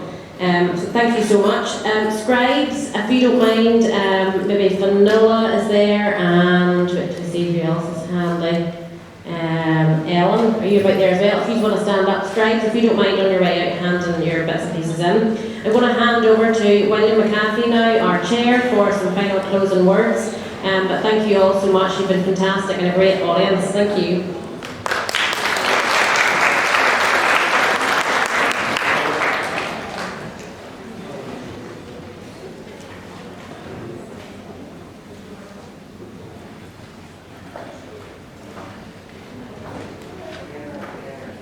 My goodness, what a packed day. Whenever I started this morning, I wondered, how are we going to elongate this to 3 o'clock? But it's been absolutely no problem at all, and the speakers have been absolutely fantastic in every way. So I've been doing a few notes as the day went on. I had a wee conclusion already penned out, but that has changed absolutely drastically. It doesn't even recognise. So I've been penning a few things through today. So the first thing is, what have we learned today? From all of our speakers, we live in a world full of opportunities, but also opportunists. But it's also one where scams are increasingly common. From phone calls and emails to social media and even in-person scammers are constantly adapting to the technologies and finding new ways to get to us. They target individuals, businesses and organisations, and no one is completely immune, young or old. We have also learned that scams aren't just financial losses today. They have a lasting emotional impact, as we heard from our guest speaker. He's still dealing with that years after it's happened. Victims of scams often feel embarrassed or ashamed, which can prevent them from speaking out or seeking help. The silence allows scams to spread, affecting communities and even economies at large. That's why it's essential, and we've heard it so many times, that we raise awareness, which we're here doing today, educate ourselves, which we most definitely have done today, and take care to protect not only ourselves, but also those around us in our communities. Scammers use many tactics, but the most common is to create that sense of urgency. They want you to act quickly, without thinking, whether it's a prize that's too good to be true or a fake emergency from a friend. They rely on exploiting your emotions to catch us all off guard. Awareness that we have learned today is our first defence. That's what today is most definitely all about. The more we understand how scammers operate, the more we can protect ourselves. So what should we do?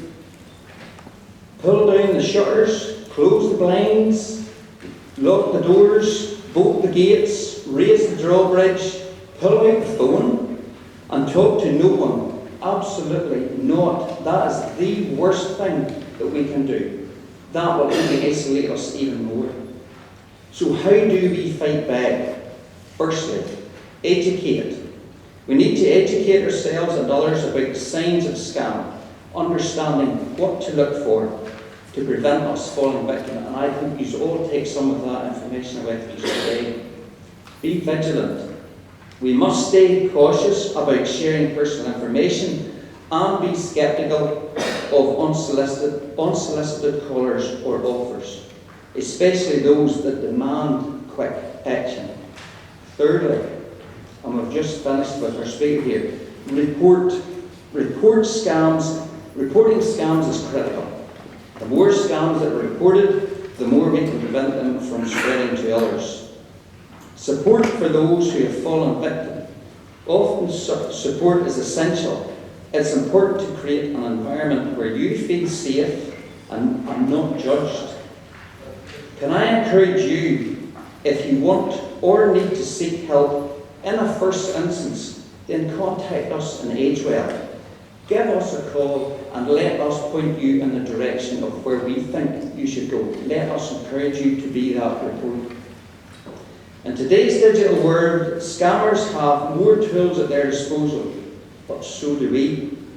Technology offers us ways to protect ourselves, report fraud, and raise awareness.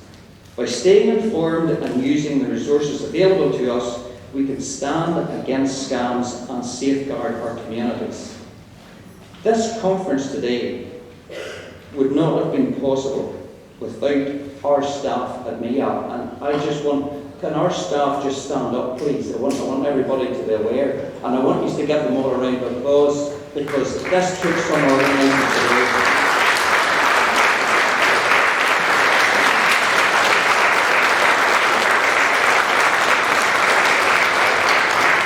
I want to also thank the event funders, because it takes funding to run things like this. It doesn't just happen. The food doesn't just appear and so on. There are no such things as freebies nowadays. So to our funders who really have an impact and really want to see us protected, thank you so much for doing that for us. That was the Northern Ireland Housing Cycle, Middle East London PCSP, and also Middle East London Borough Council. But most of all, I want you to thank yourselves, because there's no point in going to all of this organisation if nobody appears. This would not have been the success that it is today had you not appeared here today. So thank you all very much for giving up your time to come to benefit from this. So in conclusion, combating scams requires all of us to work together. It's not a battle that we can win, any of us alone. But with awareness, vigilance and community support, we can make a difference. Thank you for your dedication to this cause, and thank you for being here today. I truly hope in some small way you all leave this conference ready to fight back, protect your communities, and ensure that no one else that you know falls prey to scams. Thank you all very much for your attendance, and can I just wish you all a safe journey home. Thank you.